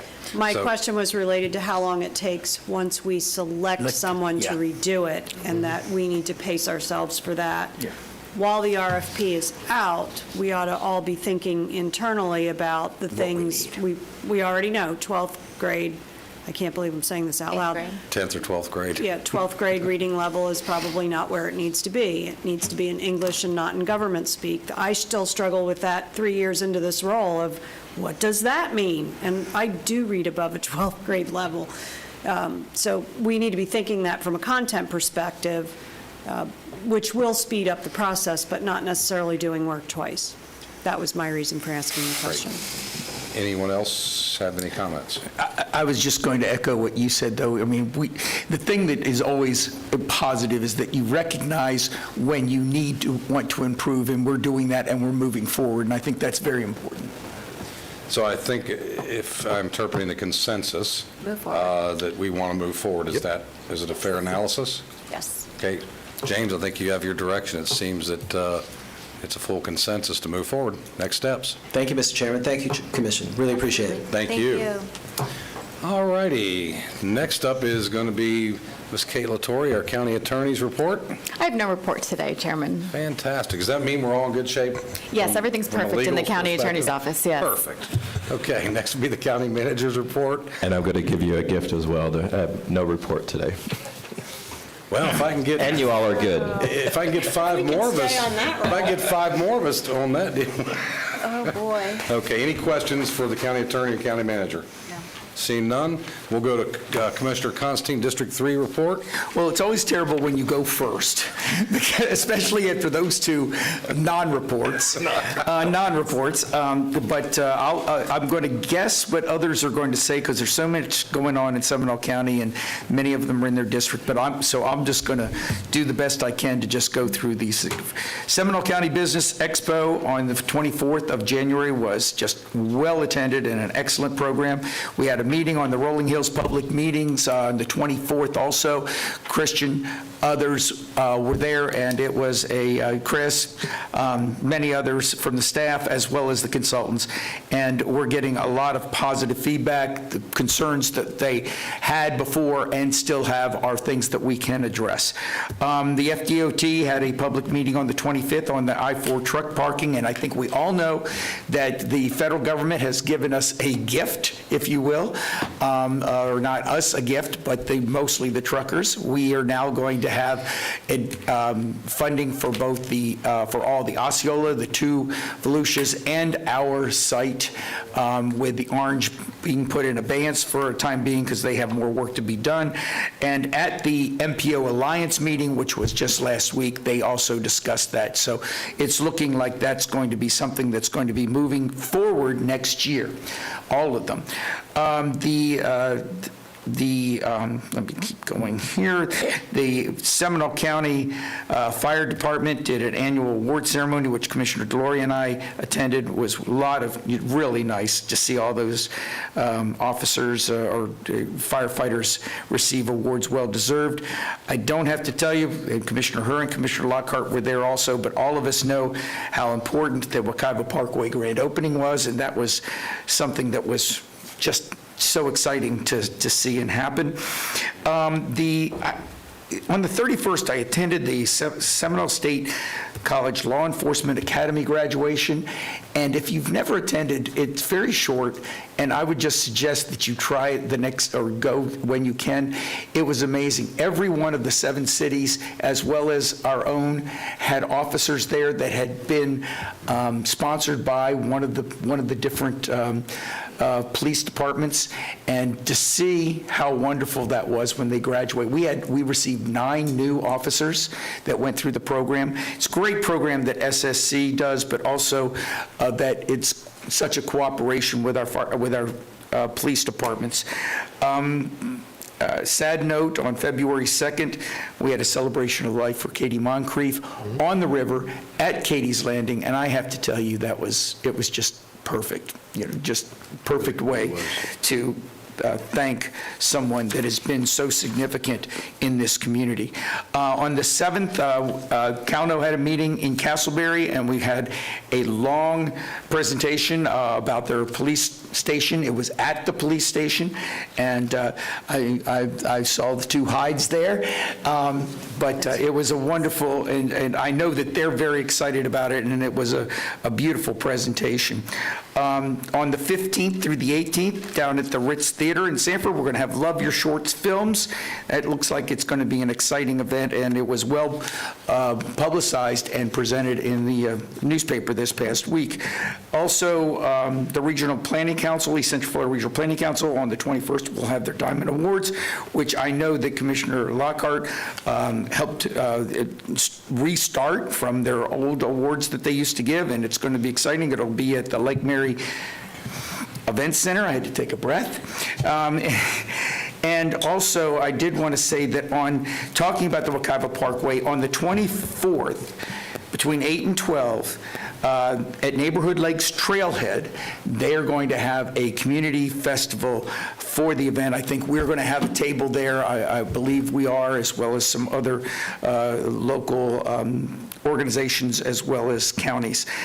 And we have on the 23rd, the Seminole County Prayer Breakfast, and I did, as you all know, took the early morning flight back from Washington. Thank you all for setting the meeting at 1:30, especially you, Chairman.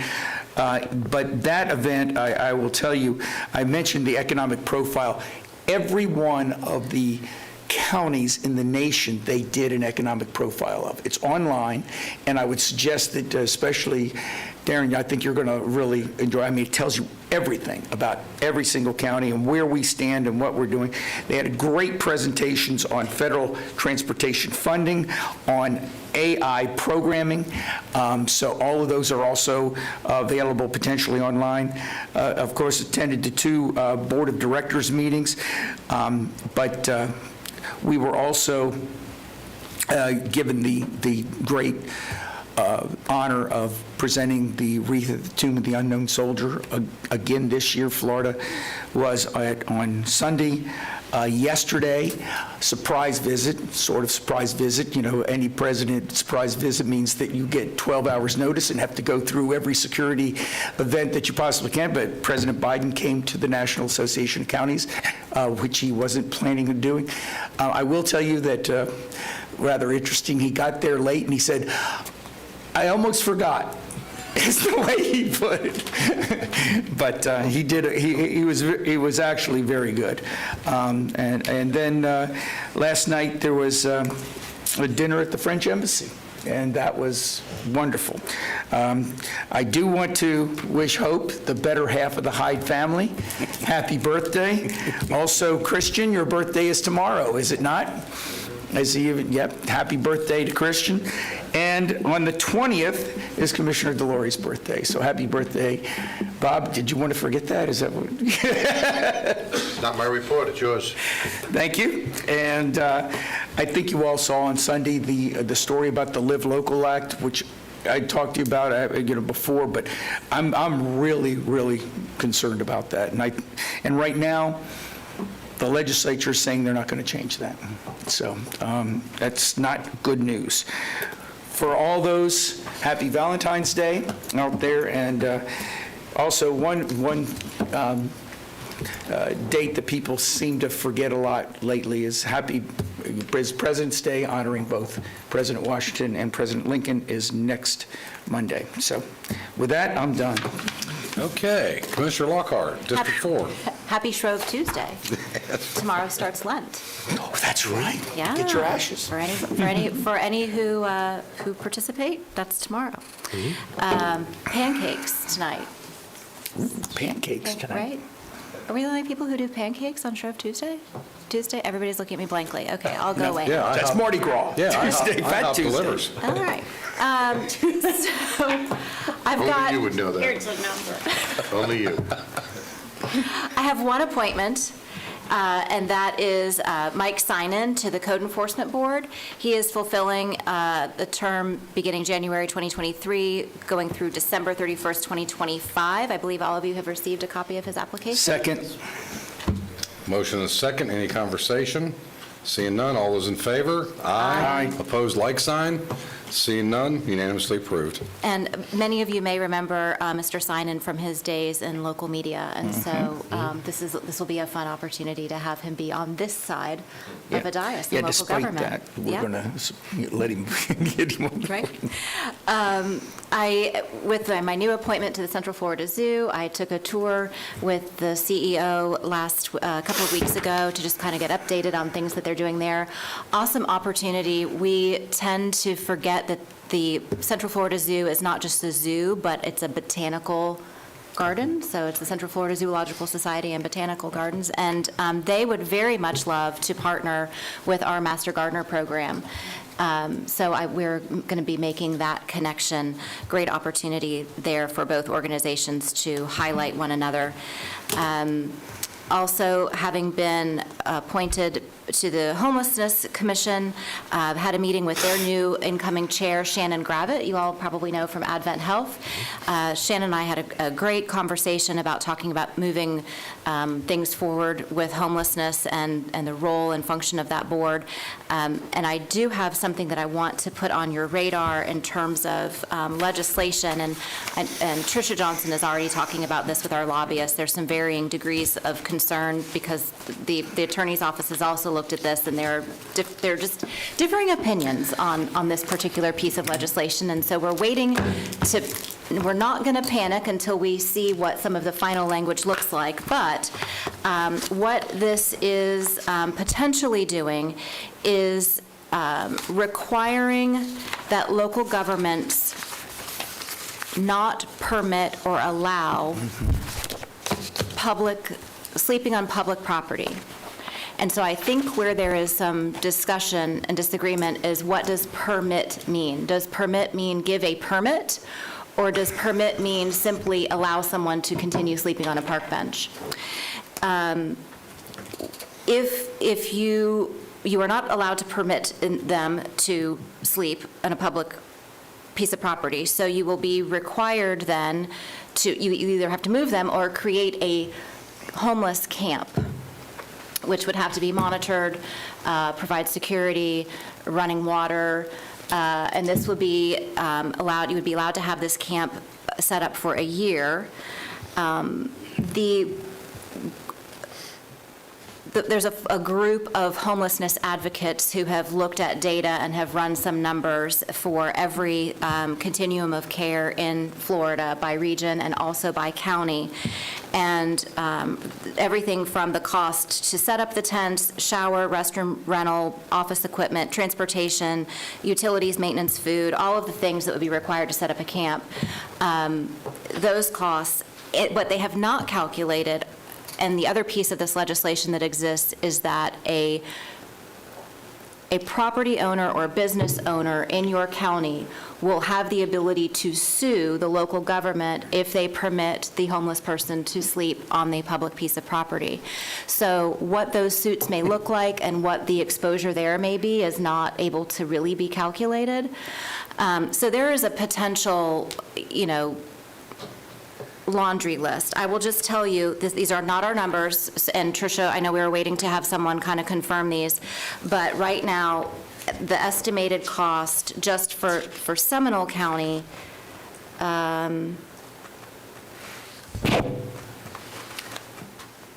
I'm reading this correctly, They're putting us between a rock and a hard place, aren't they? is, yes, it's approximately $1.7 million, if I'm reading this So, correctly. So I just want to make sure that it's on our radar, let you all know that I have asked staff to keep an eye on this. I have asked our lobbyists to keep an eye on this. It's not something that's getting talked about very much, so I wanted to bring it to your attention. is staff identifying some state-owned property here in the county that if it comes push to shove, we can locate them on the On the state's state-owned property? I'll leave Let the that. state Yeah, we're absorb actually that? we're actually just figuring out what the bill is, right? So, but absolutely, that will be in our plan. Perfect. And Mr. Chairman, Florida Association of Counties is well on it too, because again, as both the commissioner and the county manager said, we really don't know what it does. But we know that it puts us between a rock and a hard place. Right. And whenever you have something like that, somebody's going to sue somebody. Right. Yes. And just as an aside, it's important to note that one of our lobbyists, Ron Book, represents a COC, some type of a homelessness commission. I don't know if it's a COC right. in South Florida. He does. When this bill came before one of the committees, he stood up and waved in support of it. And so with conversations about lobbyists and who they actually represent and it would just be important for us to have a conversation with our lobbyists about bills that may impact local government before they get up and wave in support of certain things. That might not be a bad So idea. Commissioner Lockhart, are you advocating that we need to reach out to Mr. Book? I think it would be a good idea to find out what his thought process is. Ms. Johnson, is that something that you would handle? I can follow up with Mr. Book about that. Certainly, Commissioner would prefer to do it, that's fine, but I talked to his staff about it. Okay. I'm happy to call Mr. Book, and all of us might want to call Mr. Book and have that conversation. Mr. Chairman, Let me finish with Commissioner Lockhart. I want to ask her a question. Okay, yes, go ahead. Okay. Thank you for bringing this to our attention. I do understand this is an unfunded mandate. It'd be nice to put that on the list of what the potential unfunded mandates are from this year, and so we can actually have a tally of what the total unfunded mandates are of what is required by this county from the state of Florida. Yeah. So I appreciate you bringing that forward. Absolutely. So Yep. if we can get that, that'd be appreciated. Very good. Very good point.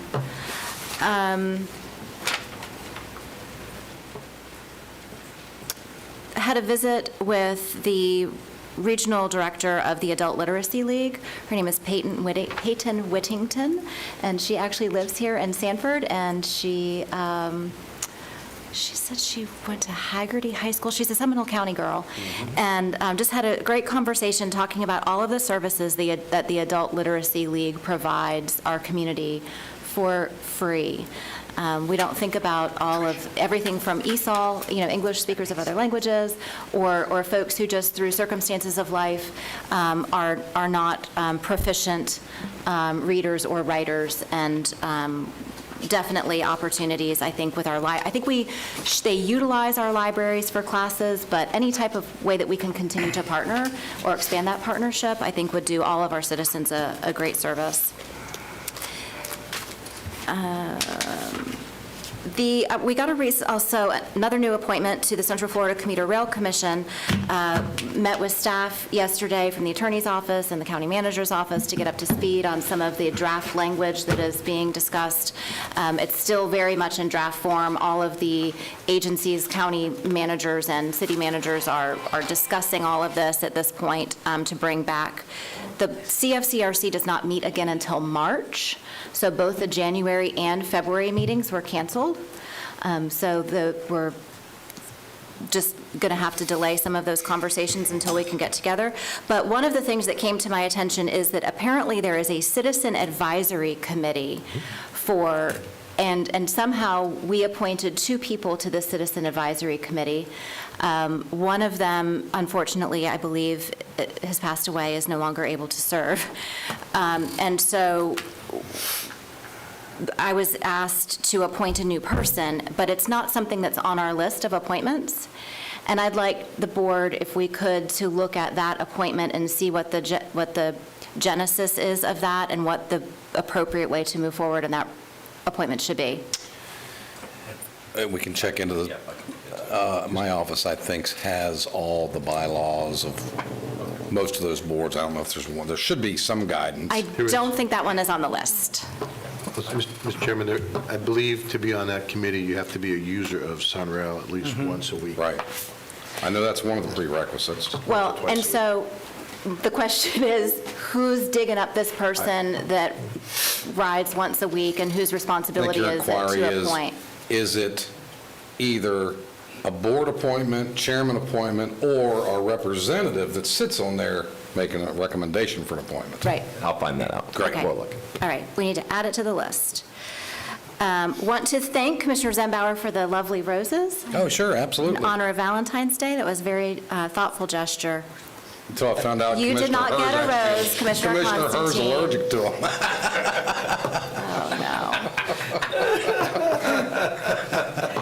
Oh, no. The first meeting of the canvassing board is going to be held the morning of the state of the county.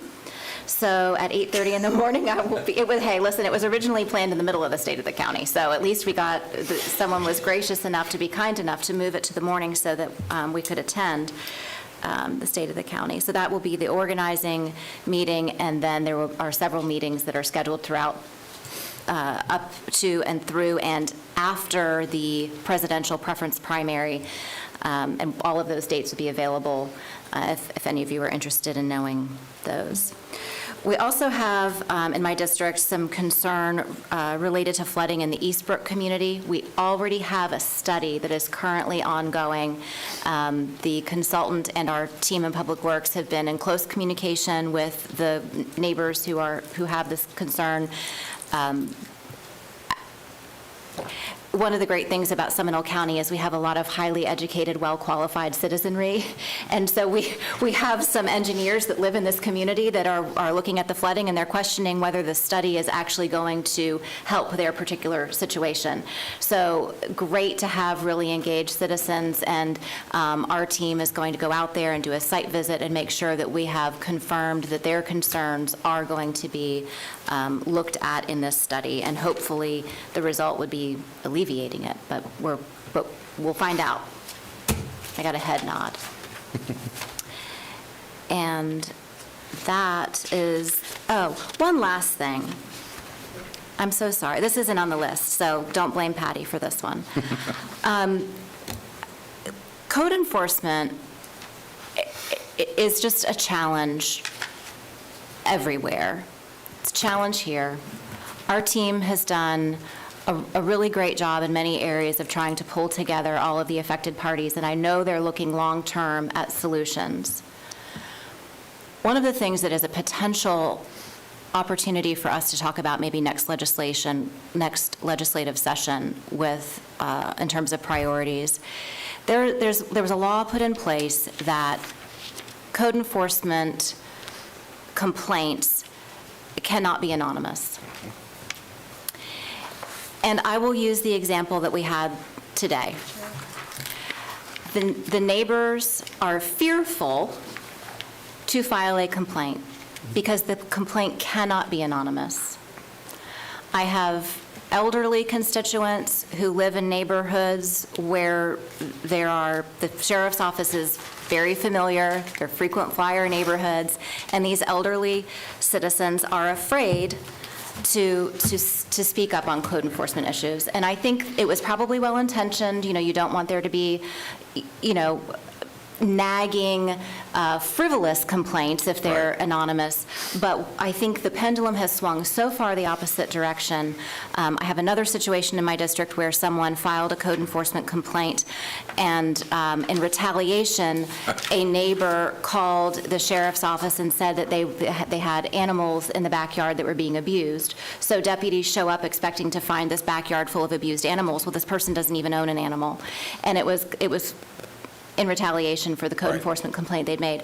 So what was probably intended to cut down on frivolous issues, I think has actually increased them and caused a lot of angst for people.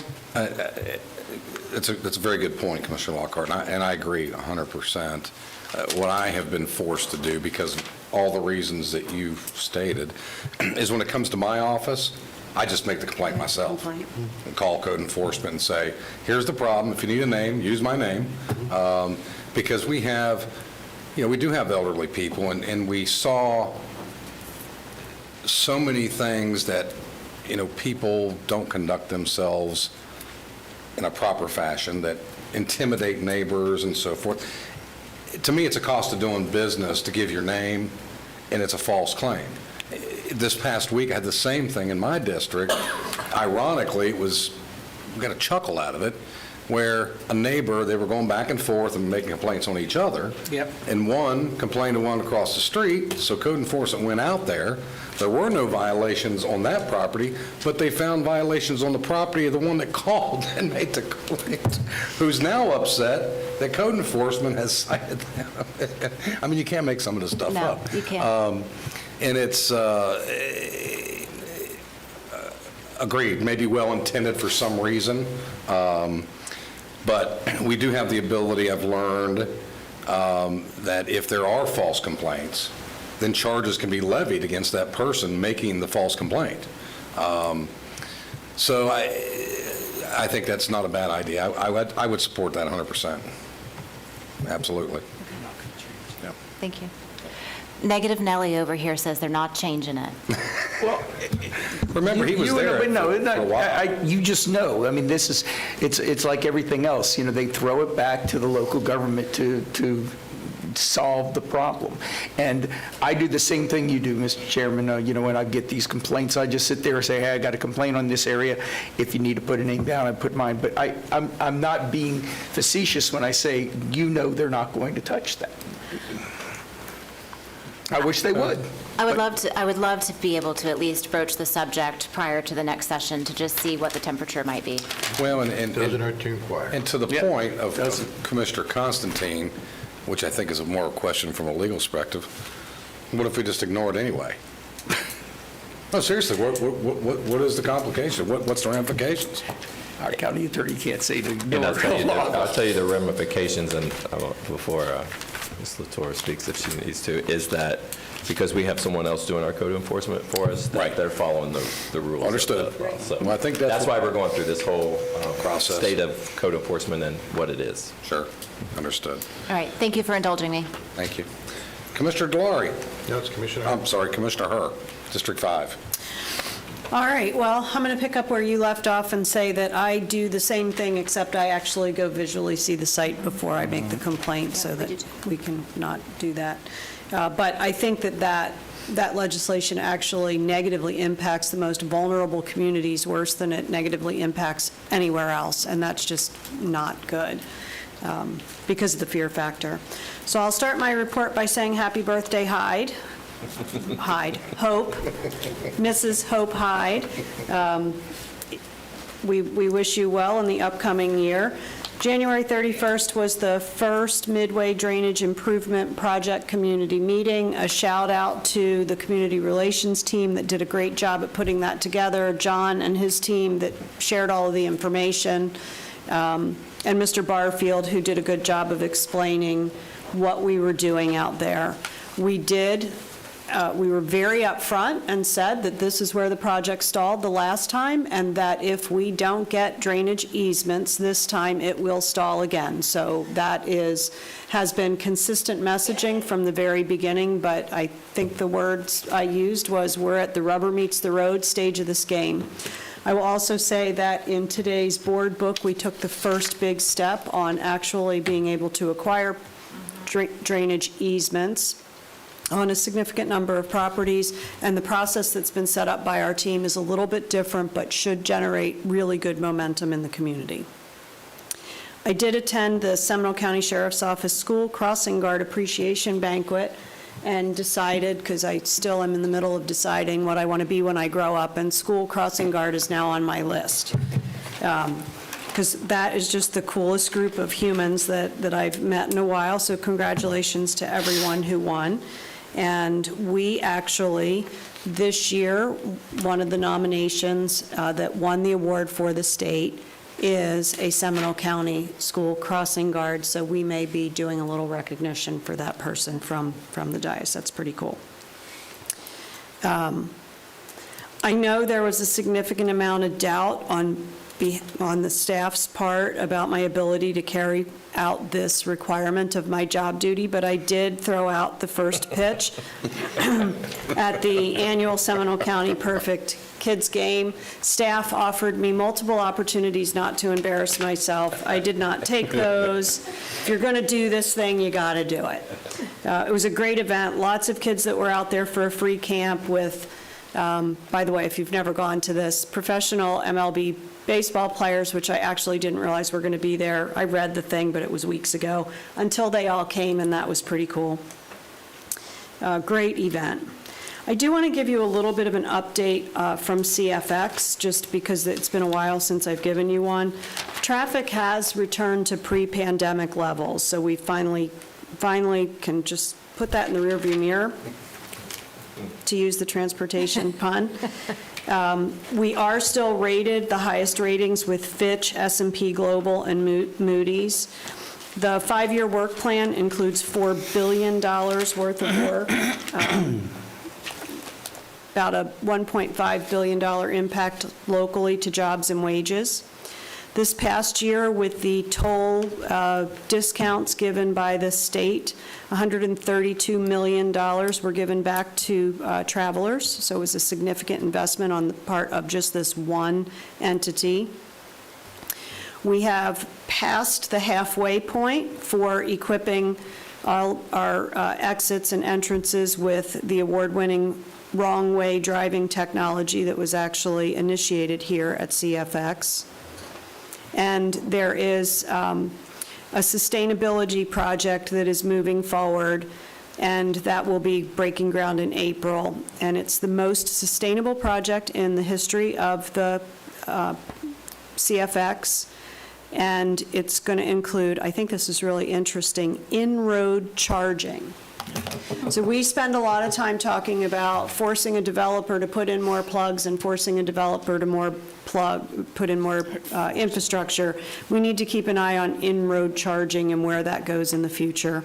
Sustainable landscaping, solar, et cetera. It's going to include multi-use trail and wildlife tunnel. And that is that. I do have one board appointment. Commissioner Lockhart had an inquiry, if you would believe. Lockhart? Well, just talking about the electric vehicle charging, there is also a potential bill that is going to preempt not only local governments, but private businesses from putting in a certain number, a percentage of electric vehicle spaces. So where's Rebecca? I forwarded that to her just to kind of get a handle on, see if this is really taking hold. I know we did some of that in our land development code, but it looks like the legislature wants to get involved in the business of putting caps on the percentage of spaces that can be have vehicle charging in them. Just if you haven't seen it, I will have my office forward it to you. Bobby Payne is doing it. Yeah, my 2 cents worth on that whole topic of the EV industry is dying. That's the reality. It may take 20 years for it, but I think the industry has seen the writing on the wall. Political power being what it is, whether they catch up to what the industry is actually going to do, and the new technology that has already been developed that will actually make it non-existent. So, thank you. All right, Commissioner, I'm sorry. That's okay. I'd just like to point out that everything is dying in some way or another. It's just the pace with which we do it. So we still have to live while we're living.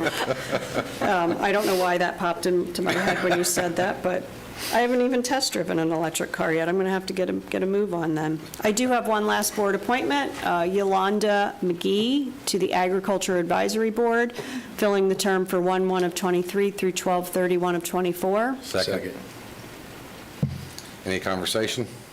All those in favor? Aye. Opposed? Like sign? Passed unanimously. Last point of the day, happy birthday, Hope. Great. Commissioner Delary. Thank you, Mr. Chairman. I'd be remiss if I did not say I hope. I wish you had hope you had a word. I wish and I hope that you had a great birthday, and look forward to many more sharing them with you. You've always been a joy to have you here today, even when you bring that other person with you. Mr. Chairman, I would like to also comment on, I was at the Oviedo American Legion Post 243 Fort Chaplain's Garden dedication. That is regarding the Fort Chaplains that went down with the SS Dorchester. It was very moving. It was the first time they've done it. They built a special garden for it. When we do get the chance, it would be nice to have more information from it, and hopefully next year we can actually film it.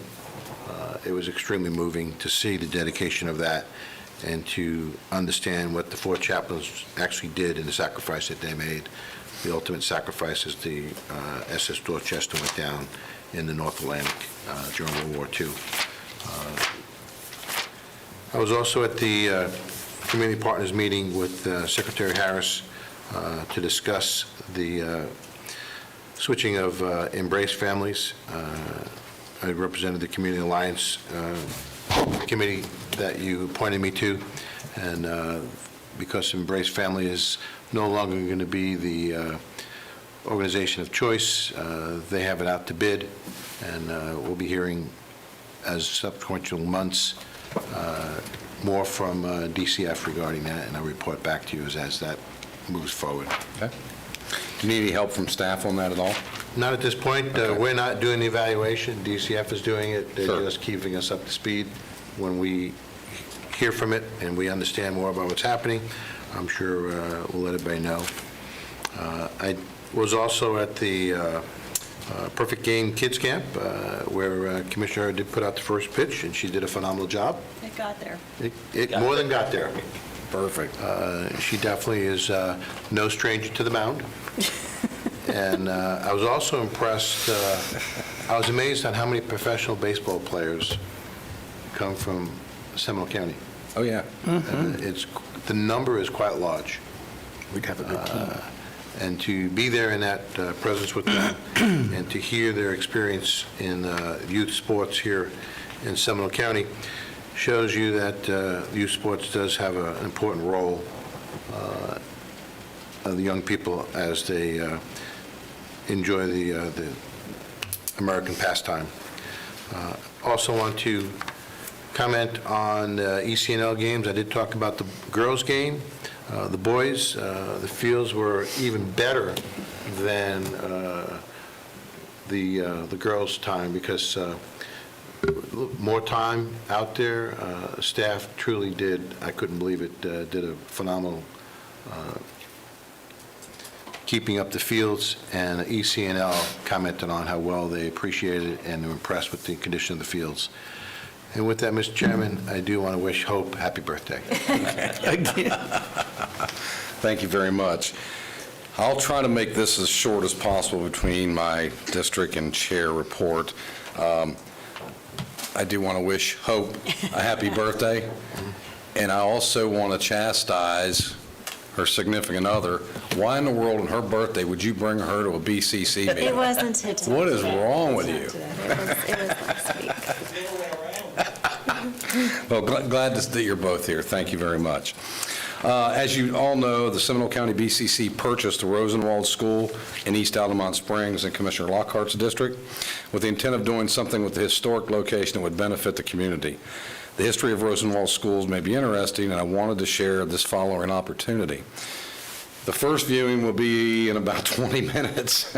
A second viewing will be at 6:15 tonight, and that's the Historic Oviedo Colored Schools Museum Incorporated is presenting a special screening of the Rosenwald documentary. It will be at the Oviedo Cinema. You obviously won't make it by 4, but 6:15 if tickets still are available. It's put on courtesy of the National Center for Jewish Films in association with Okahumpka Community Club as well. People don't realize Okahumpka and the history of Rosenwald in the Okahumpka area. It's quite interesting. I attended the Auto Nation ribbon cutting for their new dealership on January 25th here in Sanford. Was well attended. Attended the 18th Justice Advisory Board on January 25th. There should be bylaws forthcoming to us to keep in our files related to that board and appointments. Aerospace Day at Orlando Sanford Airport on January 27th. Great event. For those that were able to make it or weren't making it, I suggest you may want to consider that next year. I spoke at the Geneva Citizens Association meeting on February 5th. Talked about generalities and things that were going on in the county and things that would impact them, and et cetera, et cetera. The Lake Dot ribbon cutting on February 8th, we attended that. I think Commissioner Delary was present for that. PPAC, I'll be looking for a replacement and naming one probably at the next meeting. Ms. Pasha Baker is stepping down from the PPAC board. I'll move on to my chairman's report. Melanie spoke to each of the commissioners about placing proclamations and resolutions on the consent agenda. I think everybody's been briefed on that. Is that correct? Mm-hmm. So I would like a motion. For the process? Yes. I make a motion to adopt the process that is being recommended by the county manager's office to place appointments on the consent agenda. Proclamations. My proclamations on the consent agenda. With the exception of veterans. Yes, with the exception Well, of... that's its own process. Correct. Yes, Okay. all that. Second. All those in favor? Aye. Opposed, like sign? Hearing none, thank you all very much. MPO Citizens Advisory County appointment is Patricia Massot. She is stepping down. Commissioner Delary was the chairman who appointed her. According to the documents, and Melanie has researched the policy, this will be a chairman's appointment for the Citizens Advisory Board. I have a candidate that I will verify is going to be able to serve, hopefully in the next week or so. I'll bring that back, and MPO has been advised. Is it Hope Hyde?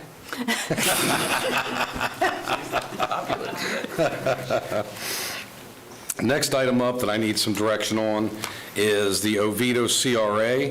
Ms. Koontz, did you want to have any input or any statements regarding the CRA process? Do you have comments? Not really. Okay. But I'll say something. Please I didn't want do. to have you all come. You open the door. Commissioner Delary, I'll go to you next. Melanie Koontz, Assistant County Manager. No, as I mentioned last time, so this is the first time that we're going through the chairman with this process. In the past, I think Commissioner Delary has brought it up because it's in his district. And the Oviedo clerk is now handling this process. They hadn't in the past, so we're putting this down as something that will go through the chairman's office, and it will be an appointment, I guess, that it's done this way, recommended. And we'll make sure the letter gets sent to the clerk so that they know. Sure. Okay. Well, technically, it's Commissioner Delary's district and my district. Oh, is it? Okay, well, there you go. I have the north side of the Oviedo corridor. So It's split. with that said, I would say it should be a board appointment to a CRA. My suggestion would be take recommendations or nominees from the district commissioners, if that is the process we should follow, or at least, if not, other candidates can be considered. But there are rules with the CRA that requires them to be in the city, et cetera, et cetera, et cetera. So, Commissioner Delary? Mr. Chairman, I agree with your statements fully. With that, Mr. Chairman, I'd like to make a motion to reappoint David Axel and Tim Slattery for a 4-year term from 2024 to 2028. I have a motion. I will second that. Go ahead. Any inquiries, discussion? Seeing none, all those in favor? Aye. Opposed, like sign? Hearing none, motion carries unanimously. Next item, Commissioner Lockhart touched on a little bit, is the canvassing board here. I have been cleared and have done my due diligence through the county attorney's office that I will be serving on the canvassing board As soon as Commissioner Lockhart comes off, I will go on and be the representative for the Board of County Commission. Board retreat. Everybody's got that hopefully on their calendar, which is April 1st. I would ask, I had all these sent to your office today, which is our last KSP. In the interest of efficiencies, if you could just review the original document, get with staff if you need to. My hopes are that we arrive at the retreat and have a discussion of whether these are still the KSPs or how far along we are with the KSPs, or are there other KSPs, so we don't rehash all of it for the first half a day that we're there. So that's all I have to say on that. Truck stops, yes, fully funded. I would tell you we should be giving a big thanks to Representative Corey Mills, who specifically weighed in on getting these federal dollars brought here to get this done. Next item is something that occurred in the Mr. Chairman, city. can you stop right there? Sure. If you wouldn't mind.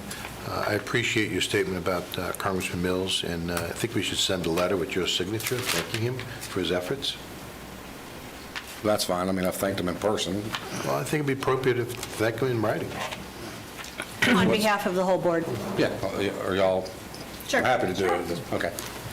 All right, we will do that. I think it's appropriate. City of Winter Springs, are fire people in the building still? I don't see the chief. Okay. So at last night's Winter Springs meeting, something of concern came up that I think we need to put on the radar, which is this was apparently manifested because they had 2 fire hydrants fail, one, and then shortly after that, a second one. And the evidence that was put on by the acting, I guess, which would be the city engineer, is that the fire hydrants have not been flushed or serviced in at least 3 to 5 years. And I have a concern with that. I think we should, this is just like the scenario we had up in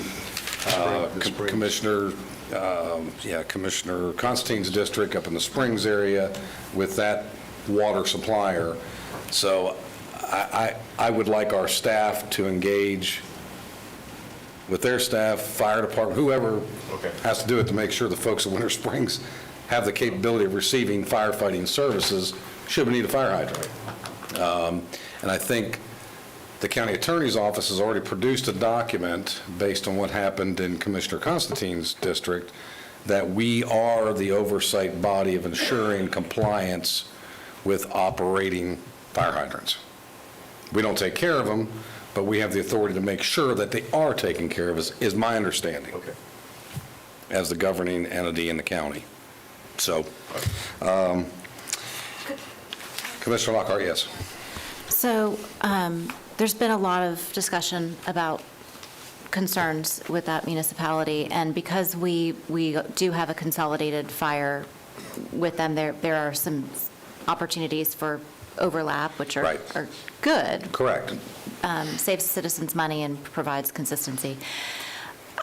I would like, as things continue to unfold and layers of the onion continue to peel back with that entity, if we could get some type of a briefing from the county attorney's office on exactly which areas we do have oversight. There's that's one of them that I wasn't frankly aware of, that we would even, because it is in city limits, and I know so often we're like, oh no, the cities do the cities. So if there's anything like that, especially in a life, health, safety area, it'd be great to know exactly,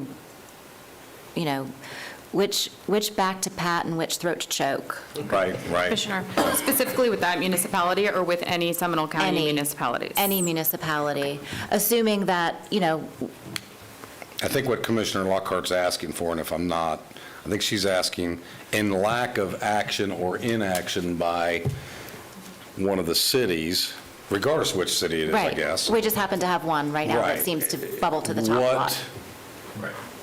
What are our responsibilities and capabilities to help those citizens which are taxpayers of this county, even though they live within a city boundary. I think that's what you're generally looking for. Yeah, that further Okay. Sure. defines Perfect. what my thought process is.